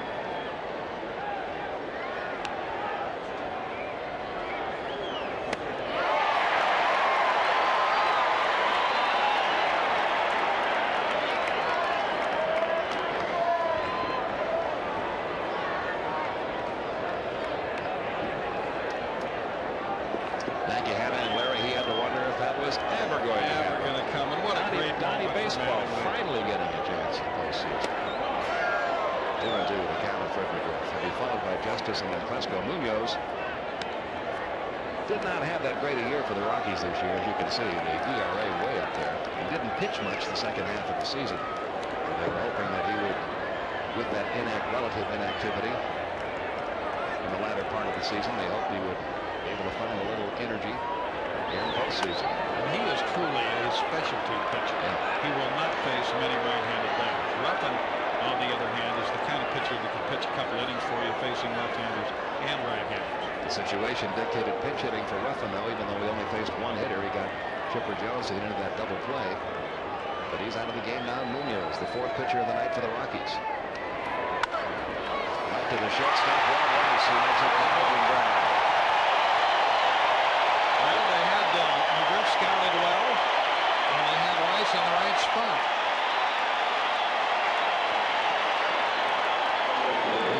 And that makes the hanging breaking ball look like a good pitch. Did you see the body English Munoz apply as that ball sailed past him?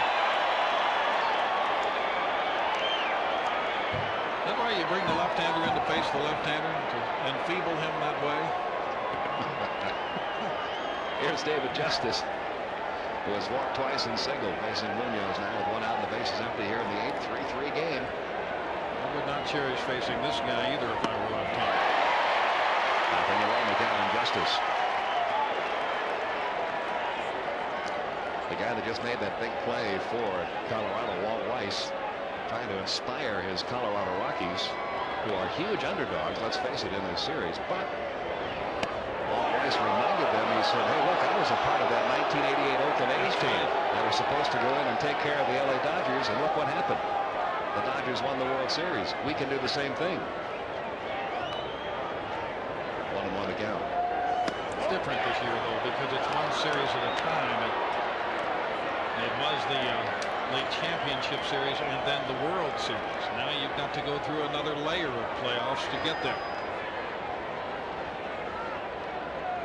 The count 2-1 on Justice, 1 out, bases empty. Good breaking ball. It's 2-2. Justice has not looked too good in his at bat, but he does hit left-handers well. That's a little bit of a myth about Atlanta, although the batting average is down a little bit against left-handed pitching. Their 1 loss record against lefties quite good during the regular season, 23-13. Down the left field line, long run for Jason Bates and Dante Bichette. Nobody can get to it. And it's still 2-2. Another example of what this field will do. Because Bichette is so deep for Justice that he's unable to get to a fly ball that he would normally catch.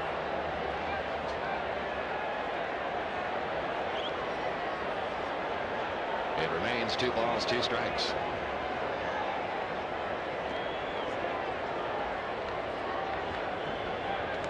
And it's a long ways out there where Dante Bichette plays, especially when he plays off the line that far. When the ball is hit on the line, it gets to the fence so quickly. You've just got to play that deep to get any range at all. Here's the 2-2. That one fouled off again, still 2-2. And again, David Justice looking like he's trying to take advantage a little bit of the defensive set that the Rockies have given him. playing him to pull as they are. You can see how far off the line Bichette is. It's almost as if they're inviting David Justice, and maybe they are in this ballpark, to take a shot at left field. And they'll settle for a base hit out there rather than him trying to pull one and maybe get one up into the seats here. They certainly felt that way about Ted Williams, didn't they? They do it again. Yes, they did. But it didn't matter to Ted. He wasn't going to let any defensive wizardry take the bat out of his hands.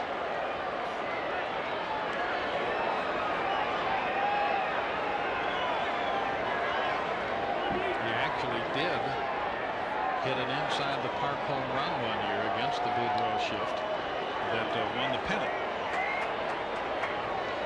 And I'm not sure he did that on purpose.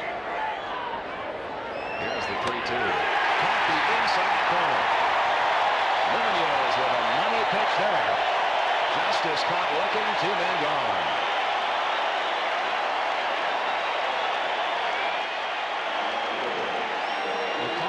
On Klesko was in about the same spot. Looks a little off the corner. Again, too close to take with 2 strikes. Justice didn't have anything to say, although I know he would tell you that pitch was inside. And now Ryan Klesko with a couple of hits tonight. Both singles. And no strikes.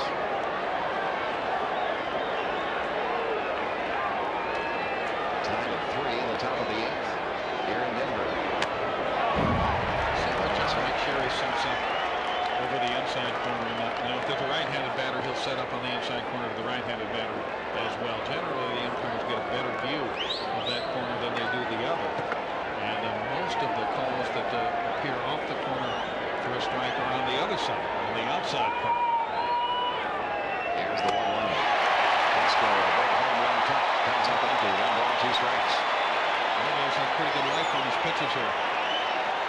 And that's what Don Baylor and Larry Bernard were hoping for when they didn't give him much work from about mid-August on. At 89 miles an hour on the jump. It's going that way. 1 ball, 2 strikes. 2 men out. In the left field, base hit for Ryan Klesko. He got good extension. That pitch was out there. And he's aboard with 2 outs. That's his 3rd hit of the game. And it'll bring up Javi Lopez batting for the first time tonight.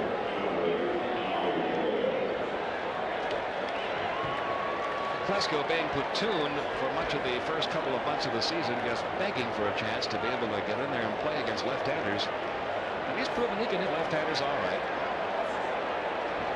Don Baylor on his way out to the mound. The left-hand bats are through. So are the left-hand pitchers for the Colorado Rockies. They will go to their 5th pitcher of the night with a score tied at 3 and 2 men out. And Ryan Klesko along with first base. Munoz from this Rockies crowd. He works 2/3 of an inning, puts up a strikeout, gives up the 1 base hit. And Javi Lopez will have to face a right-hander.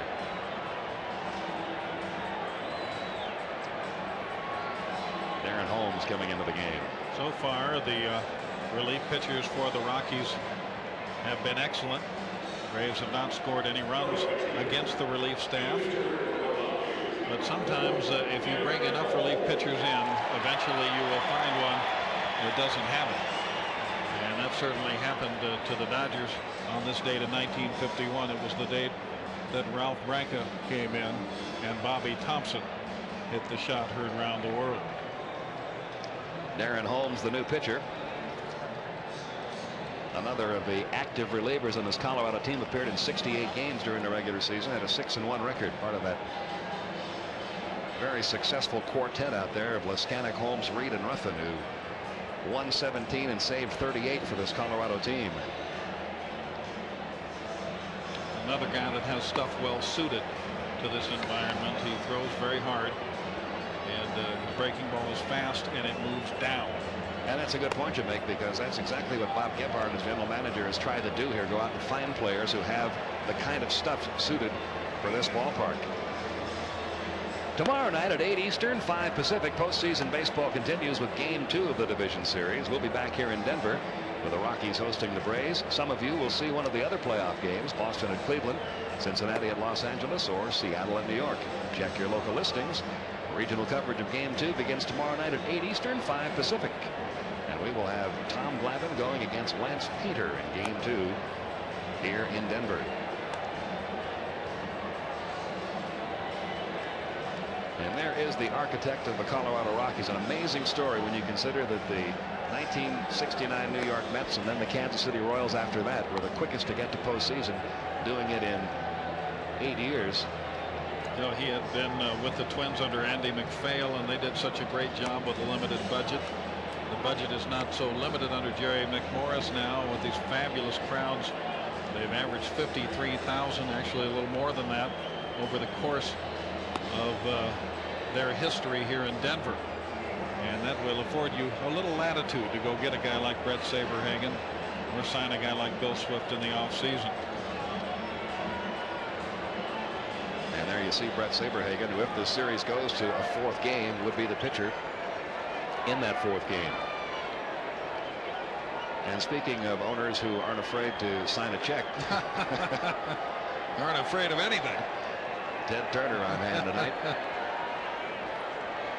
As Javi Lopez steps in to face Darren Holmes. Lopez .315 during the regular season, 14 homers, 51 RBIs. A runner at first, 2 men out. Holmes on the pitch for the Rockies. High fastball, 0-1. Were you in Atlanta or in Pittsburgh, I guess it was, when Ted Turner managed the team? Oh, yes. Right down in the dugout. I said, okay, guys, we're going to snap this losing streak. Didn't happen that night, but it happened the next night. Here's the 0-1. Back up the middle and through into center field for a base hit. Klesko rounding second, heads for third. And Atlanta now with runners at first and third with 2 men out.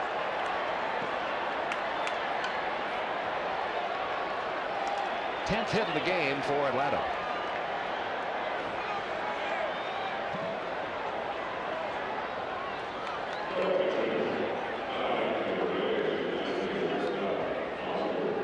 And now we're going to get a pinch hitter for Jeff Blauser, Dwight Smith. Smith has been in a little slump too, hasn't he? Toward the end of the season, he was not swinging the bat quite as well. Wound up the season hitting .252. Had one of the biggest hits for Atlanta, a pinch hit grand slam against the Florida Marlins in a scoreless game in the 9th inning.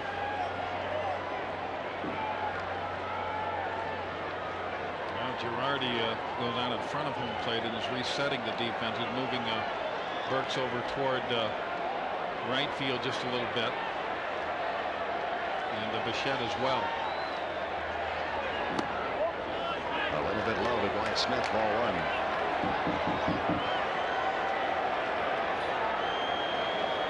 As a pinch hitter this year, Smith hit .232. He had 2 pinch hit home runs. He had 18 pinch hit RBIs. And very good, Larry. Unlike a lot of pinch hit specialists who come in and the first pitch they see that looks good, they're out there hacking. Dwight Smith, a little different approach. He likes to work the count. A lot of his pinch hit appearances, he'll work the count to 3-1, 3-2.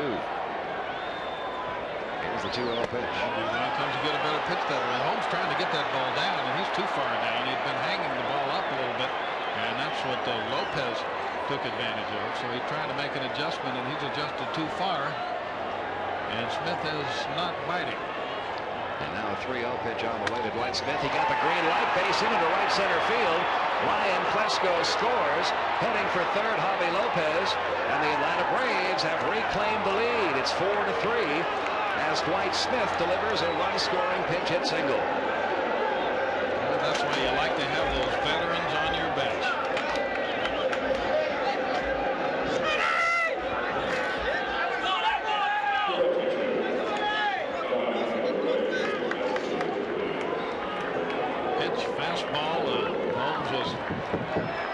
Hoping that there would not be a green light and that he could work his way back in the count. Smith didn't let him. And now another pinch hitter, Mike Devereaux, on the pinch hit for Greg Maddux. Devereaux acquired from the Chicago White Sox on the same week that Luis Polonia came over from the Yankees as the Braves tried to shore up their bench in late August. He had 255 with a homer and 8 RBIs during the regular season. Another pitch is low, ball 1. Devereaux as a pinch hitter, 1 for 7. All this happening with 2 outs. Ryan Klesko's base hit, Javi Lopez a base hit, Dwight Smith the run scoring single to give Atlanta the 4-3 lead.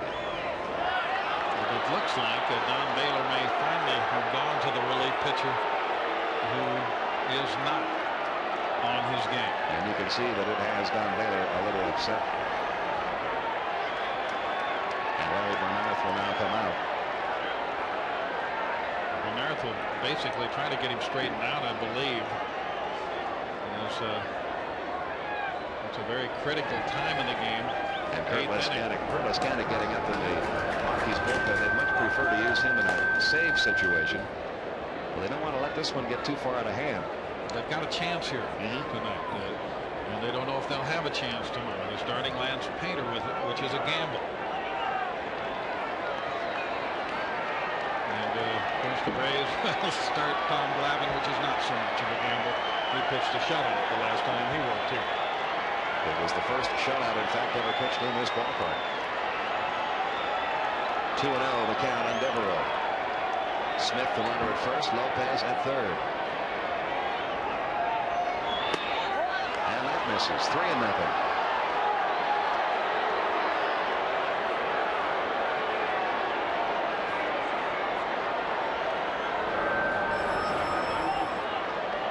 Control during the regular season quite good. He only had 28 walks compared to 61 strikeouts. And like Dwight Smith, Devereaux got the green light, fouled off the 3-0. He doesn't seem to have the velocity, Pete, that we've seen from him in the past. When he is really throwing hard, the hitters will chase that breaking ball when it's ankle high. Well, they seem to be able to identify it here tonight, and they're just not going for it. You see the runners, Lopez at third, Smith at first. And here's the 3-1 delivery to Devereaux. Got the fastball by him, and the count full now, 3-2.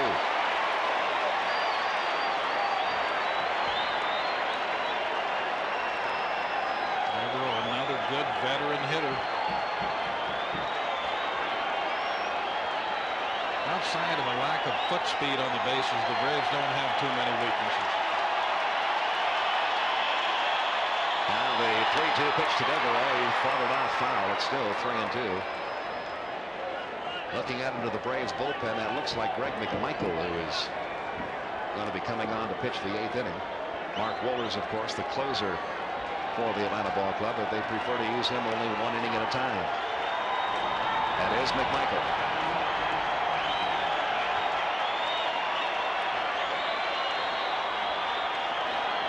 First goes, 3-2 is fouled off again. Still 3-2 on Devereaux.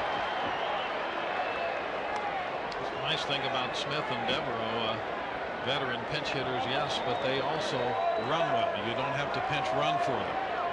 Although they may not have the speed to steal bases in the starting lineup, they do have some speed on the team. Devereaux, one of the 9 Atlanta Braves who, despite his long major league career, has never been to postseason until tonight. The 3-2 pitch hit high in the air out to center field. Ellis Burks camping under it out there, and he's got it. So Holmes able to get the final out, but a run-scoring pinch hit single by Dwight Smith has given the Atlanta Braves a 1-run lead. We go to the bottom half of the 8th inning. Atlanta on top 4-3, and the Braves make several changes. Mike Devereaux stays in the game to play left field. The Braves insert Rafael Belliard into the lineup, playing shortstop, and the new pitcher is right-hander Greg McMichael. Made 67 appearances during the regular season, 7-2 with a couple of saves, and a 2.79 in run average. And his assignment a pretty tough one. He has got the heart of the Colorado order here: Dante Bichette, Larry Walker, and Andres Galarraga. Bichette is 1 for 3, a single in the 6th inning. First pitch swinging, pops it up. Shallow right field. Lemke drifting back. Justice coming on. Miscommunication. Lemke thought Justice was going to take it. Justice thought Lemke was going to take it, and the ball drops foul. Well, you hate to give a good hitter a second chance, and the Braves have just done that.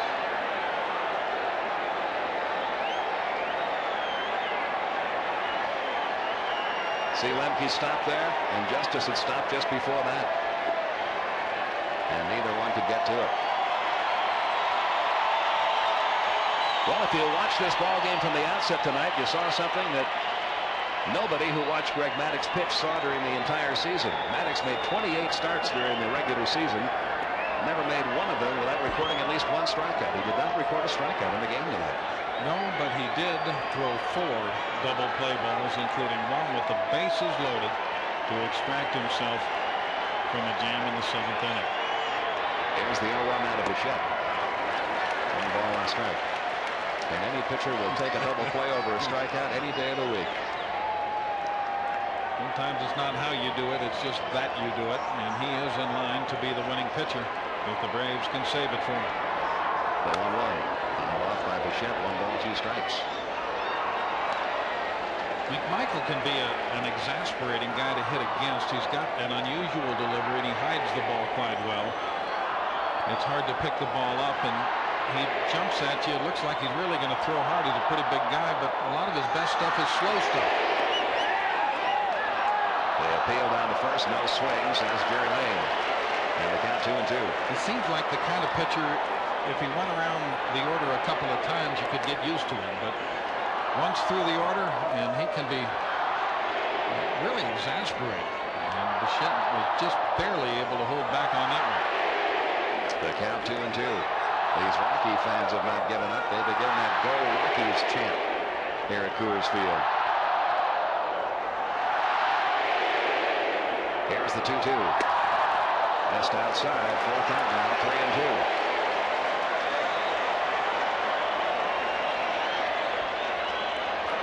Well, with Bichette, you're either going to have to try to hit a corner with your fastball or throw something other than a fastball here. You can't afford to challenge it.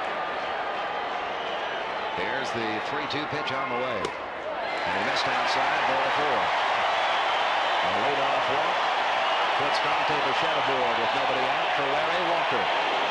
That's some great discipline. Bichette only walked 22 times all year long. You figure he's going to swing.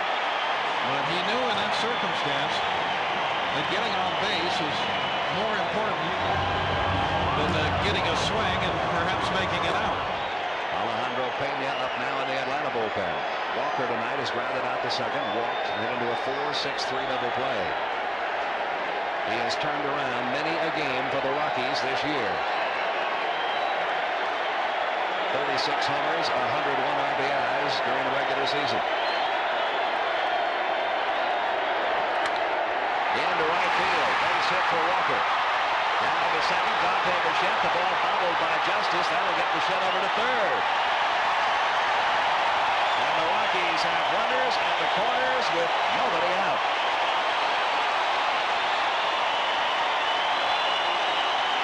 That ball was hit hard enough that Bichette was going to stop at second. If there are signs of jitters, and this is the first game of the postseason, they have been on the defensive end.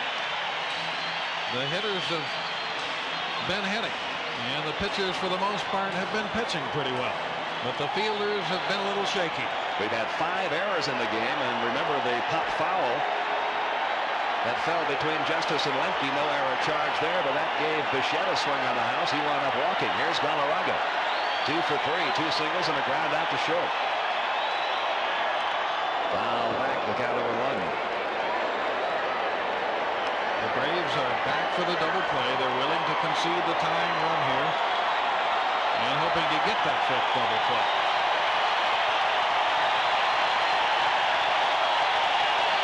Look at these Rockies fans. Everybody standing.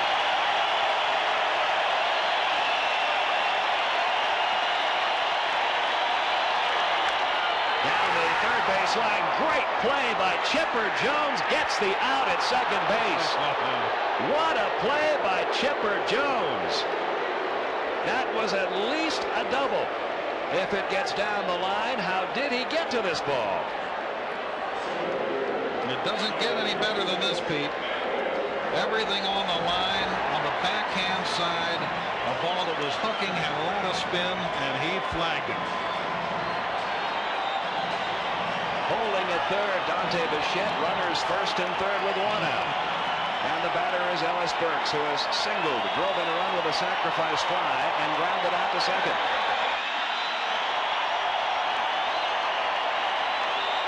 Here comes Bobby Cox. McMichael hasn't exactly been fooling anybody. And we may get Alejandro Pena into the game.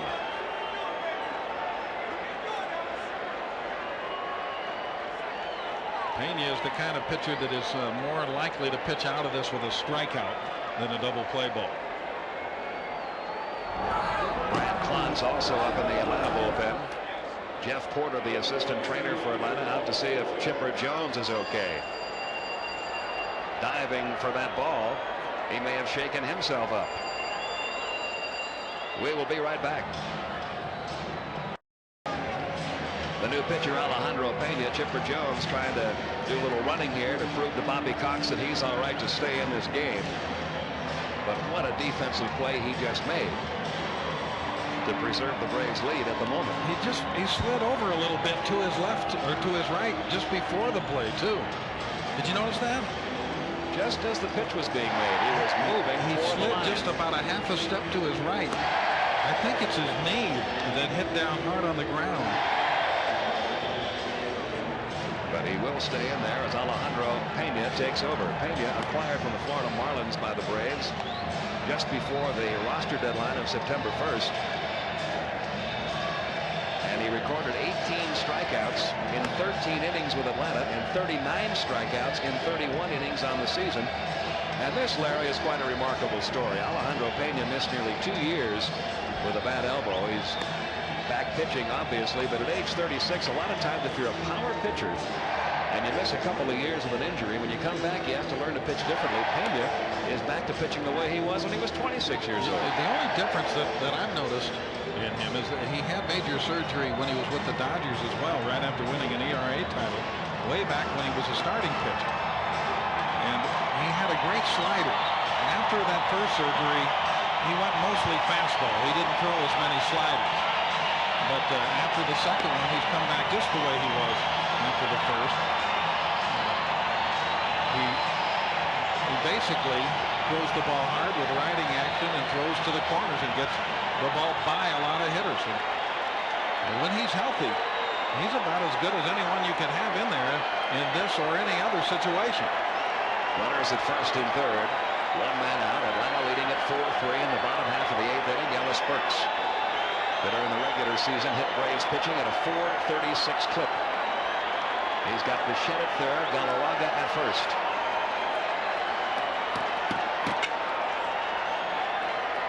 Pena delivers. Fly ball, left center field, headed toward the gap, and in the gap, all the way to the wall. In to score, Dante Bichette. Galarraga holding at third. Ellis Burks with a run-scoring double to tie the game at 4. His second RBI of the night.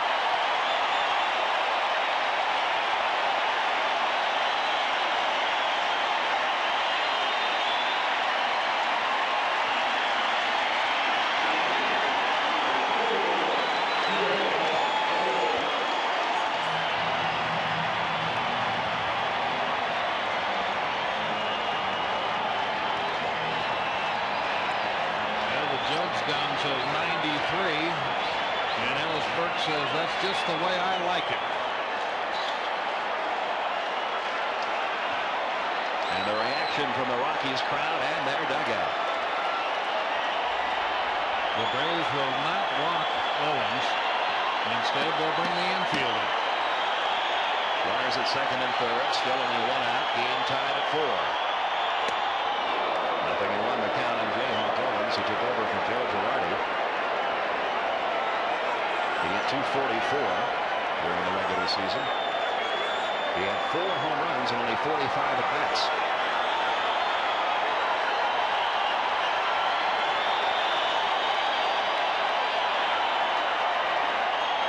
There's the 0-1. Outside. That slider down. He saw a couple of them, Owens, a couple of good ones.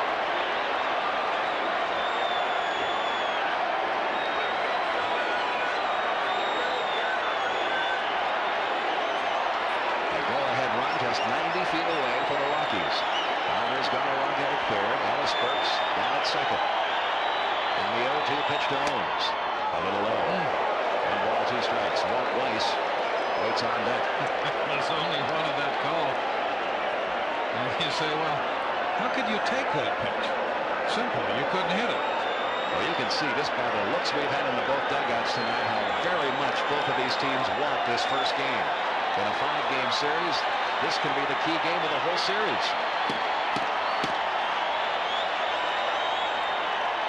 Here's the 1-2 on the way.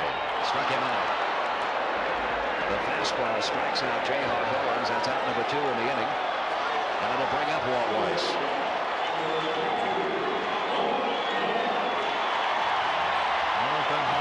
Fastball to the corner. Walt Weiss tonight 0 for 2. Bounce to the pitcher. Fly to center. Was hit by a pitch.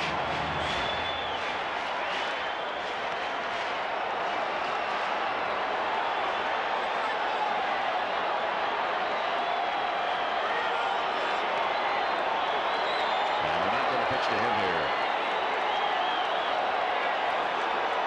Showing quite a bit of respect for a light hitting shortstop.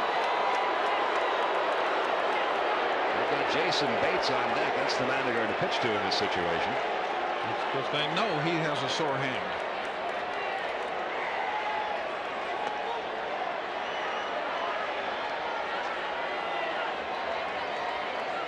So the intentional walk to Walt Weiss will load him up here with 2 outs in a game that is tied 4-4. This has been some battle. You'd never know by the way this game has gone that the Atlanta Braves are the old seasoned veterans of postseason play in the 90s, and the Colorado Rockies were the new kids on the block. These two teams have matched up mano a mano tonight. And now Jason Bates. He had that sacrifice bunt after a controversy whether or not the ball hit his bat or his hand on the pitch before. Leo Mazzoni on his way to the mound. The left-hander is Pedro Borbon. The right-hander Brad Plantz in the Atlanta bullpen. It's interesting that the Rockies pinch ran for Vinny Castillo. And he was on second with nobody out of the seventh. And they did not pinch run for Galarraga after he reached first on a fielder's choice with 1 out in this inning. Galarraga hobbled into third. A faster runner may have scored on that play. Bases loaded. This has been a fabulous ball game. It's been a terrific battle. Leo Mazzoni back to the Atlanta dugout. Here is Jason Bates. Bases loaded, 2 outs. 4-4, bottom of the 8th.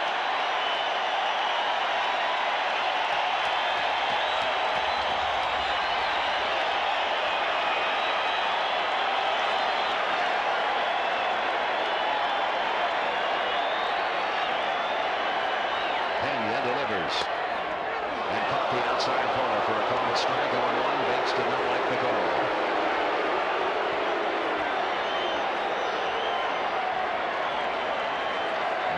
Miles an hour on the Jugs gun at age 36 on that last pitch from Alejandro Pena.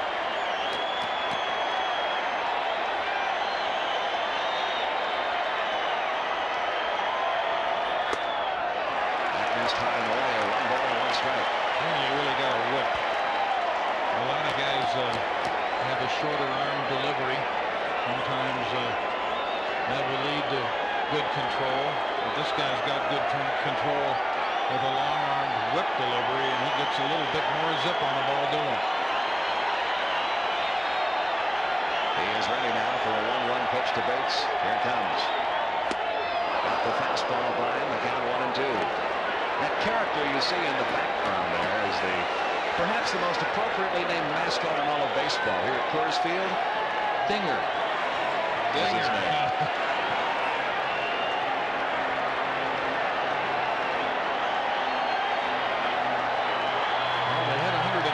Of them here during the regular season, and that is a record for home runs at home, a major league record. Now the 1-2 pitch. Harris got a piece of it. You think they did that in a shortened season, where they will probably break their own record in years to come. Well, you give them 9 more games at home, which are going to get in the course of a regular season. That's what, 18 more homers, 17. There you see the runners. Galloway at third, Burks at second, Ross over at first.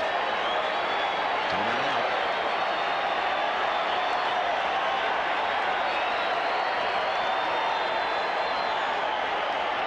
And the 1-2 pitch is high and outside, 2-2. And he wants to get him here.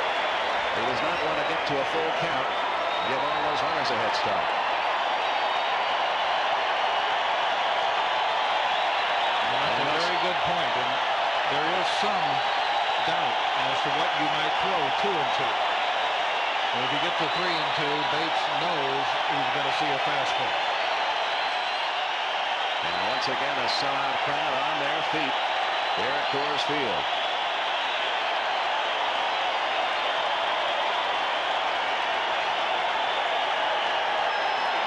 Here comes the 2-2 pitch. High and outside, a check swing. They appeal to third. No swing. It's a full count, 3-2, and here we go. The runners will be off and moving. Weiss from first, Burks from second, Galarraga from third. He did not go. Bobby Cox thought so, but the replay clearly showed he didn't. The merry-go-round begins. 3-2, 2 outs, and a tie game.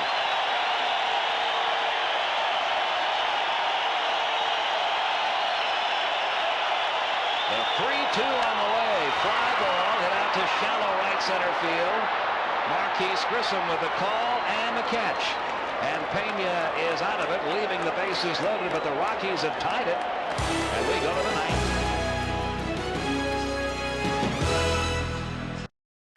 This copyrighted telecast is presented by the authority of the Office of the Commissioner of Baseball and may not be reproduced or retransmitted in any form without express written consent from the Office of the Commissioner. Mike Kingery has taken over in center. The new pitcher, Curtis Leskanik. In a 4-4 game, top of the ninth inning, Marquis Grissom takes high, ball 1. Grissom tonight is 2 out of 4. As Kingery, he'll bat in the number 2 spot in the order. And the pitcher, Curtis Leskanik, will be batting 6th. Leskanik really came on second half of the year as a closer for Don Bader's Rockies. Look at all the games he pitched in. 78 games. 98 innings. That's a lot of work for a relief pitcher in a 144-game season. Got him in the expansion draft. He was just another hard thrower out of LSU and a little bit wild.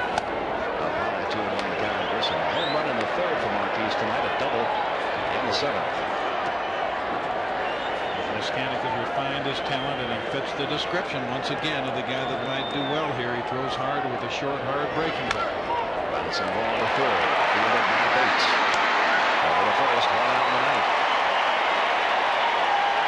This 1995 Division Series game is brought to you by Gillette Sensor and the Gillette Series.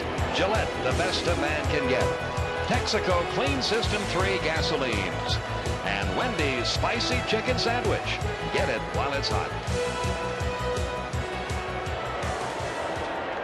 One away, here's Lemke. Mark 1 for 4 in the game. Single back in the first inning.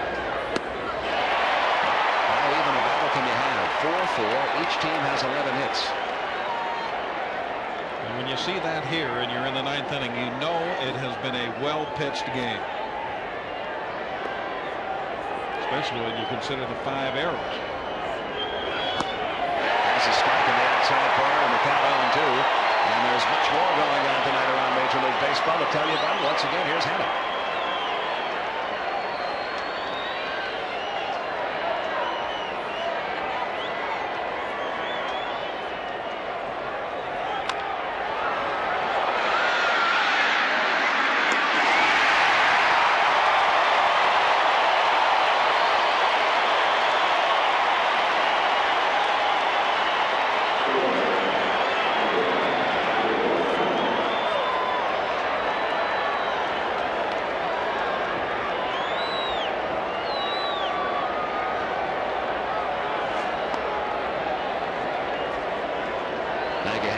Times do you see that, Larry? Guys stepping up in postseason. Luis Alicea. It's just like home run king. And Yogi say in baseball, you don't know nothing. Here's Chipper Jones. He had a home run back in the 6th inning. 2 outs. base is empty here in the ninth. Jones 1 for 4. And that sparkling defensive play. Clearly the best and most important defensive play of the game. That could have been a huge hit. It could have really broken the game open. Right. 2-0 the count now on Chipper Jones. Even from the bottom half of the ninth inning for the Rockies will be the top of their order. Eric Young, Mike Kingery, and Dante Bichette.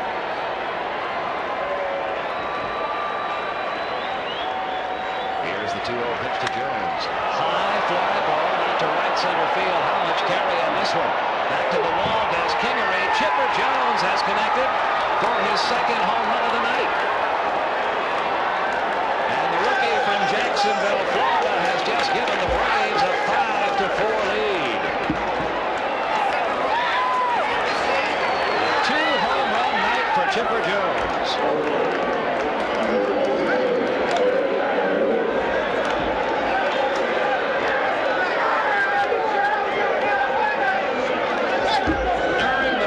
Season, the Atlanta Braves won 25 games during their final turn at bat.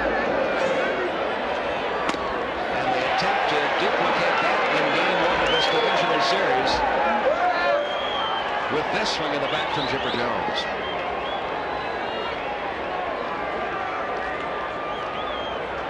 5-4 Atlanta, 2 men out. 1-1 to Conor McGriff. Watch Chipper react when he sees this ball land over the fence. Remember, he had 3 game-winning home runs for Atlanta during the course of the regular season. Just a rookie. Carry that over the postseason. But as you pointed out early in the night, he is just a rookie, but he plays so much older. He gets big hits. He makes big plays. He seems to be a player that is destined for starting. Here comes the 2-1 pitch on the way to McGriff.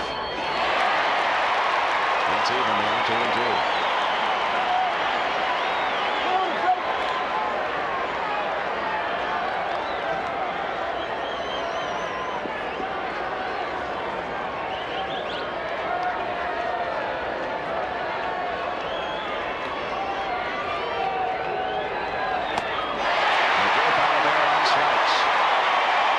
Chipper Jones has given the Braves a 5-4 lead as we go to the bottom half of the ninth inning with this swing of the bat. Coming up for the Rockies, Eric Young, Mike Kingery, Dante Bichette.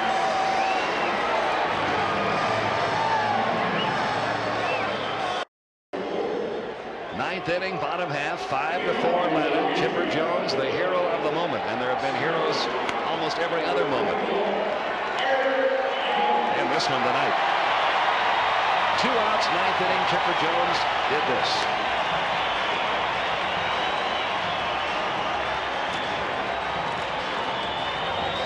His second home run of the night. Throughout the course of the regular season, Chipper Jones did not have a game where he hit 2 home runs. He had 23 on the year, but never 2 in 1 game until now. Both towering homers. And now Atlanta turns things over to their closer, Mark Wohlers. He led the staff with 25 saves, and ERA of 2.09, 90 strikeouts in 64 2/3 innings. His fastball clocked as high this year as 103 miles an hour. That happened in the game in Cincinnati. They got him at 102 once in a game at Dodger Stadium.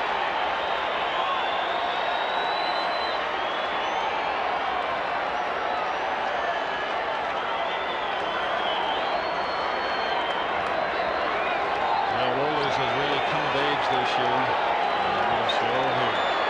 Eric Young, the hitter.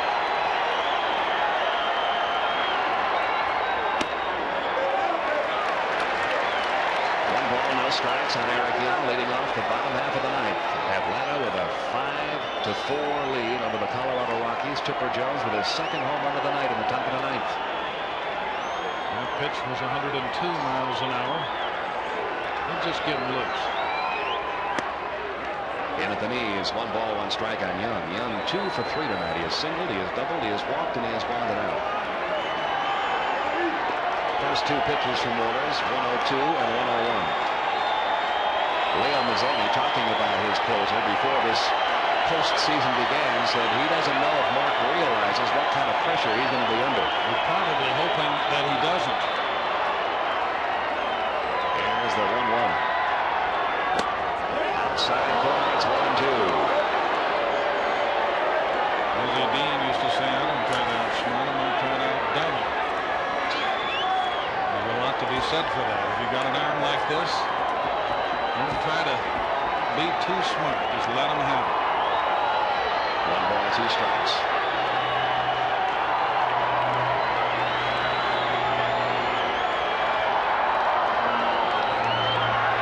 Here's the 1-2 on the way.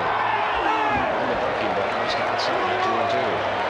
Come up with a pretty good breaking ball too, hasn't he? Yes, he has, and he's been able to throw it for strikes. The big difference in Mark Wohlers this year compared to the Mark Wohlers who was expected to claim that closer's role in past years and has been unable to is he pitches ahead in the count. He's able to throw the first pitch for a strike, and he can throw a fastball, a slider, or a forkball at times to get ahead on the run. If he's doing that, he is normally successful against the hitter. Roll out toward second. Marquis fields on to first in time. 1 out in the bottom of the ninth, and now Mike Kingery will bat for the first time. A .269 hitter during the year with 8 home runs.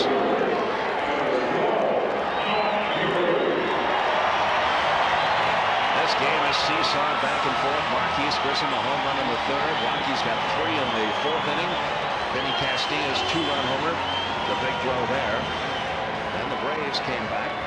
A Chipper Jones home run. And Luis Polonia beating on a double play grounder to drive in the tying run, making it 3-3. Then each team scored a run in the 8th inning. RBI single by Dwight Smith gave Atlanta the lead, and an RBI double by Ellis Burks tied it. And then Chipper Jones hit the home run in the top of the 9th to give Atlanta their current 5-4 lead. 1 out, bottom of the 9th, 0-1 on Kingery. And on deck, Dante Bichette, the National League home run and RBI leader. it always seems to come down to that guy at the bottom of the 9th. Here is the 0-1. Ground ball right side, base hit to right field. And here come the Rockies. That is their 12th hit of the night. When you look at what they have done this year, we talk about destiny with Chipper Jones. Well, what about the Rockies? In the opening game of the season, they overcame 4 deficits and won the game in 14 innings on a home run by Bichette. The score was 11-9. In the last game of the season, they overcame a 6-run deficit, the largest of the year, and won that game 10-9. To get him here. So this looks like nothing, down by 1. Here's Bichette. And low. Bichette tonight has been held to an infield single in 3 official at-bats. He is so strong, and his swing is so short. But if anybody is going to be able to get to that fastball, he'd be one of the guys you might think could do it. Kingery, the runner at first with 1 out.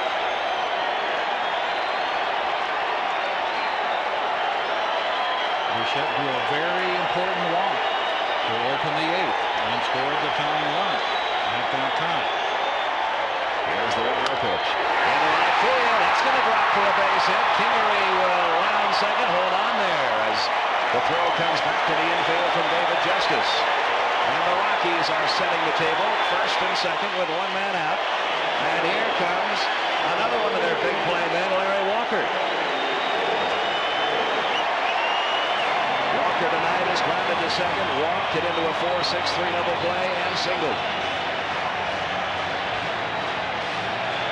Nice ball out over the plate, and Bichette did indeed get to it. The Rockies have activity in the bullpen in case they tie but do not win.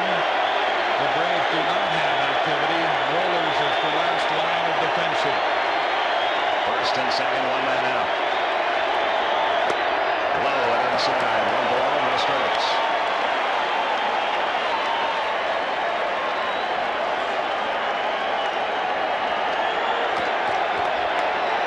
In his career against Mark Wohlers. Larry Walker is 3 for 3.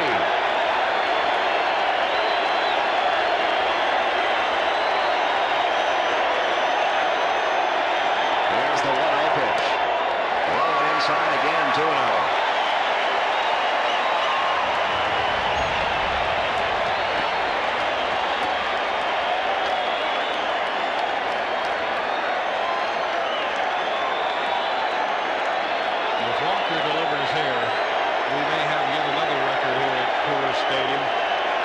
Set by the fans in decibels. No one has left. They have seen this team come back too many times before. They've almost come to expect it.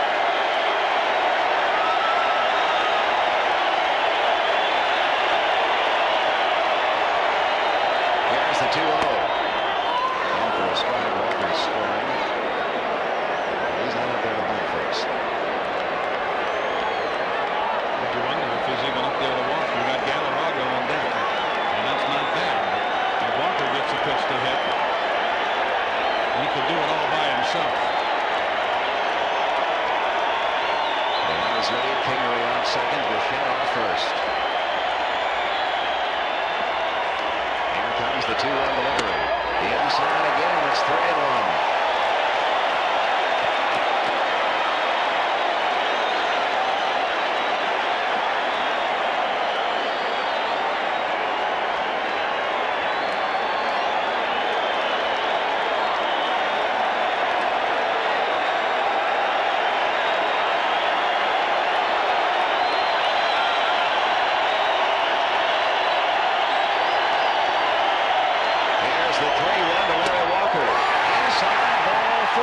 Bases are loaded for Andres Galarraga. And the winning run is in scoring position. Bobby Cox on his way to the mound, but this is not to change pitchers. There's nobody warming up in the Atlanta bullpen. Well, this is one of those come on big guy, you can do it visits.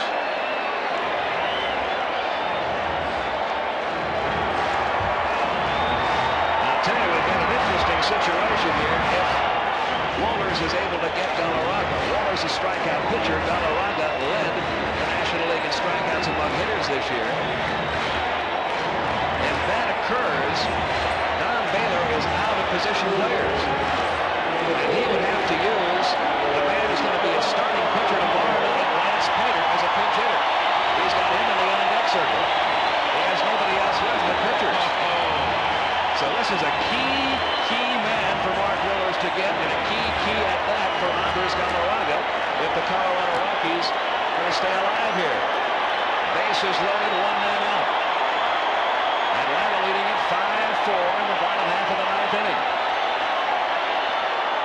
The pitch to Galarraga. Swing and a miss. It's 0-1.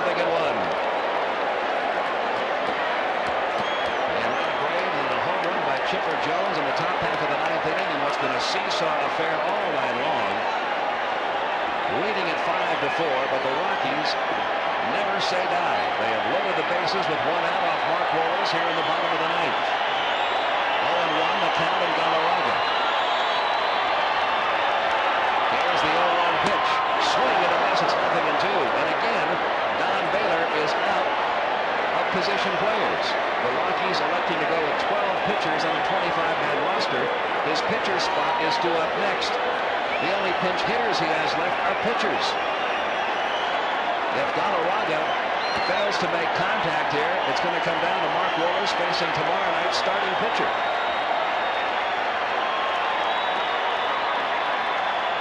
Here comes the 0-2. High and tight, 1 ball, 2 strikes. Javi Lopez recovering to keep the runners where they are.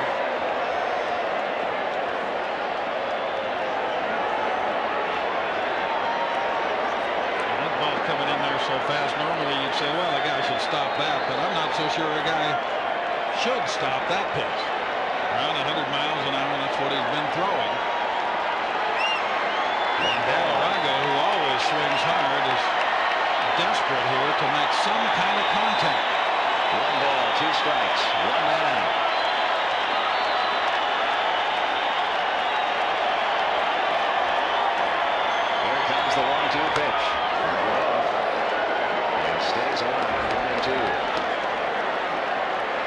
And to think of the courage that Galarraga has to summon right now after being hit in the head just a few days ago against a hard-throwing right-hander who could be a little bit wild and was on that occasion, Osuna of the Dodgers. Now a guy that throws even harder and can be wild on occasion. Requesting time here. What a battle this has been. Back and forth all night long. The experienced Braves against the newcomers to town in postseason play.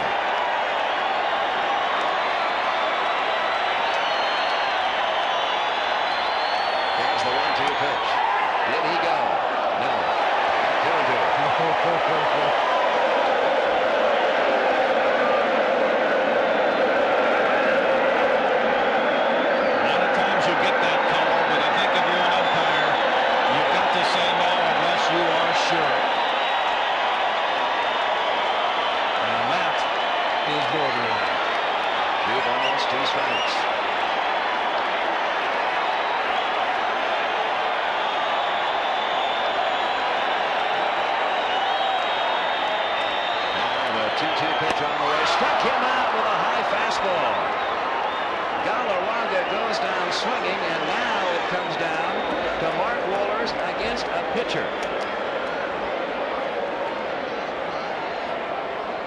The Rockies have used up all their position players tonight. Ready to swing at the high fastball, and there is no future in swinging at Mark Wohlers up there. Not only a pitcher, but a relief pitcher at that. Lance Pater, who has worked out of the bullpen all season, only hit 9 times all year and was 1 for 9. He will be Don Baylor's starting pitcher tomorrow night.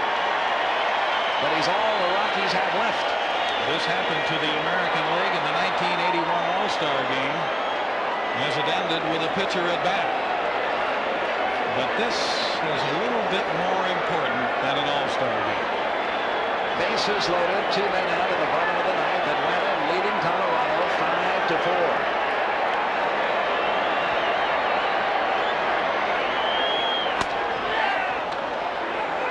Nothing and 1 the count on Lance Pater. You'd almost feel like you'd have a better chance if you'd get down in a deep crouch and just stand there. Bases are loaded. Rockies are 1 run down. Here comes the 0-1 delivery. High and outside, 1 ball, 1 strike. Interesting how these teams fought when they put together the 25-man rosters. The Braves carried 11 pitchers all season. They cut back to 10 back in late August, added an additional catcher to give them 1 more position player. The Rockies elected to stay with their 12-man pitching staff because they use their bullpen so often. But in this situation, they got to use one of those pitchers to pinch hit, and it's 1-2 with 2 outs.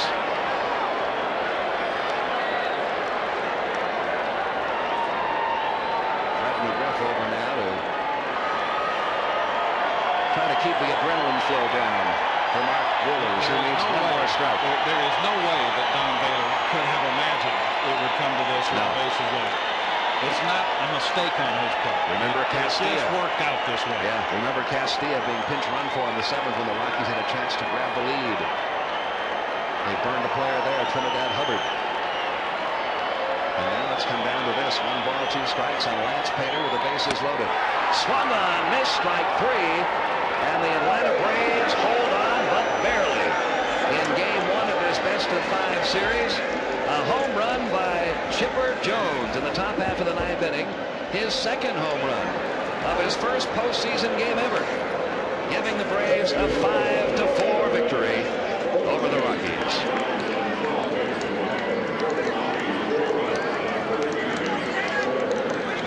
Well, Larry Derricker, we had enough drama in this game back and forth from one side to the other to fill up an entire series, and this is only game 1. And there's your player of the game, Chipper Jones, with a fabulous game-saving defensive play and 2 home runs, including the game winner. And in conjunction with this program, Chevrolet will contribute a total of $50,000 to the Boys and Girls Clubs of America in the names of all players of the game for the 1995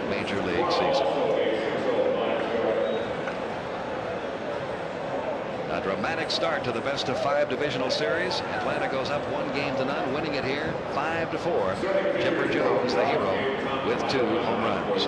Stay tuned to this NBC station for a special edition of Dateline NBC on the O.J. Simpson verdict after your late local news. And tomorrow, postseason baseball continues at 8 p.m. Eastern and 5 Pacific with Game 2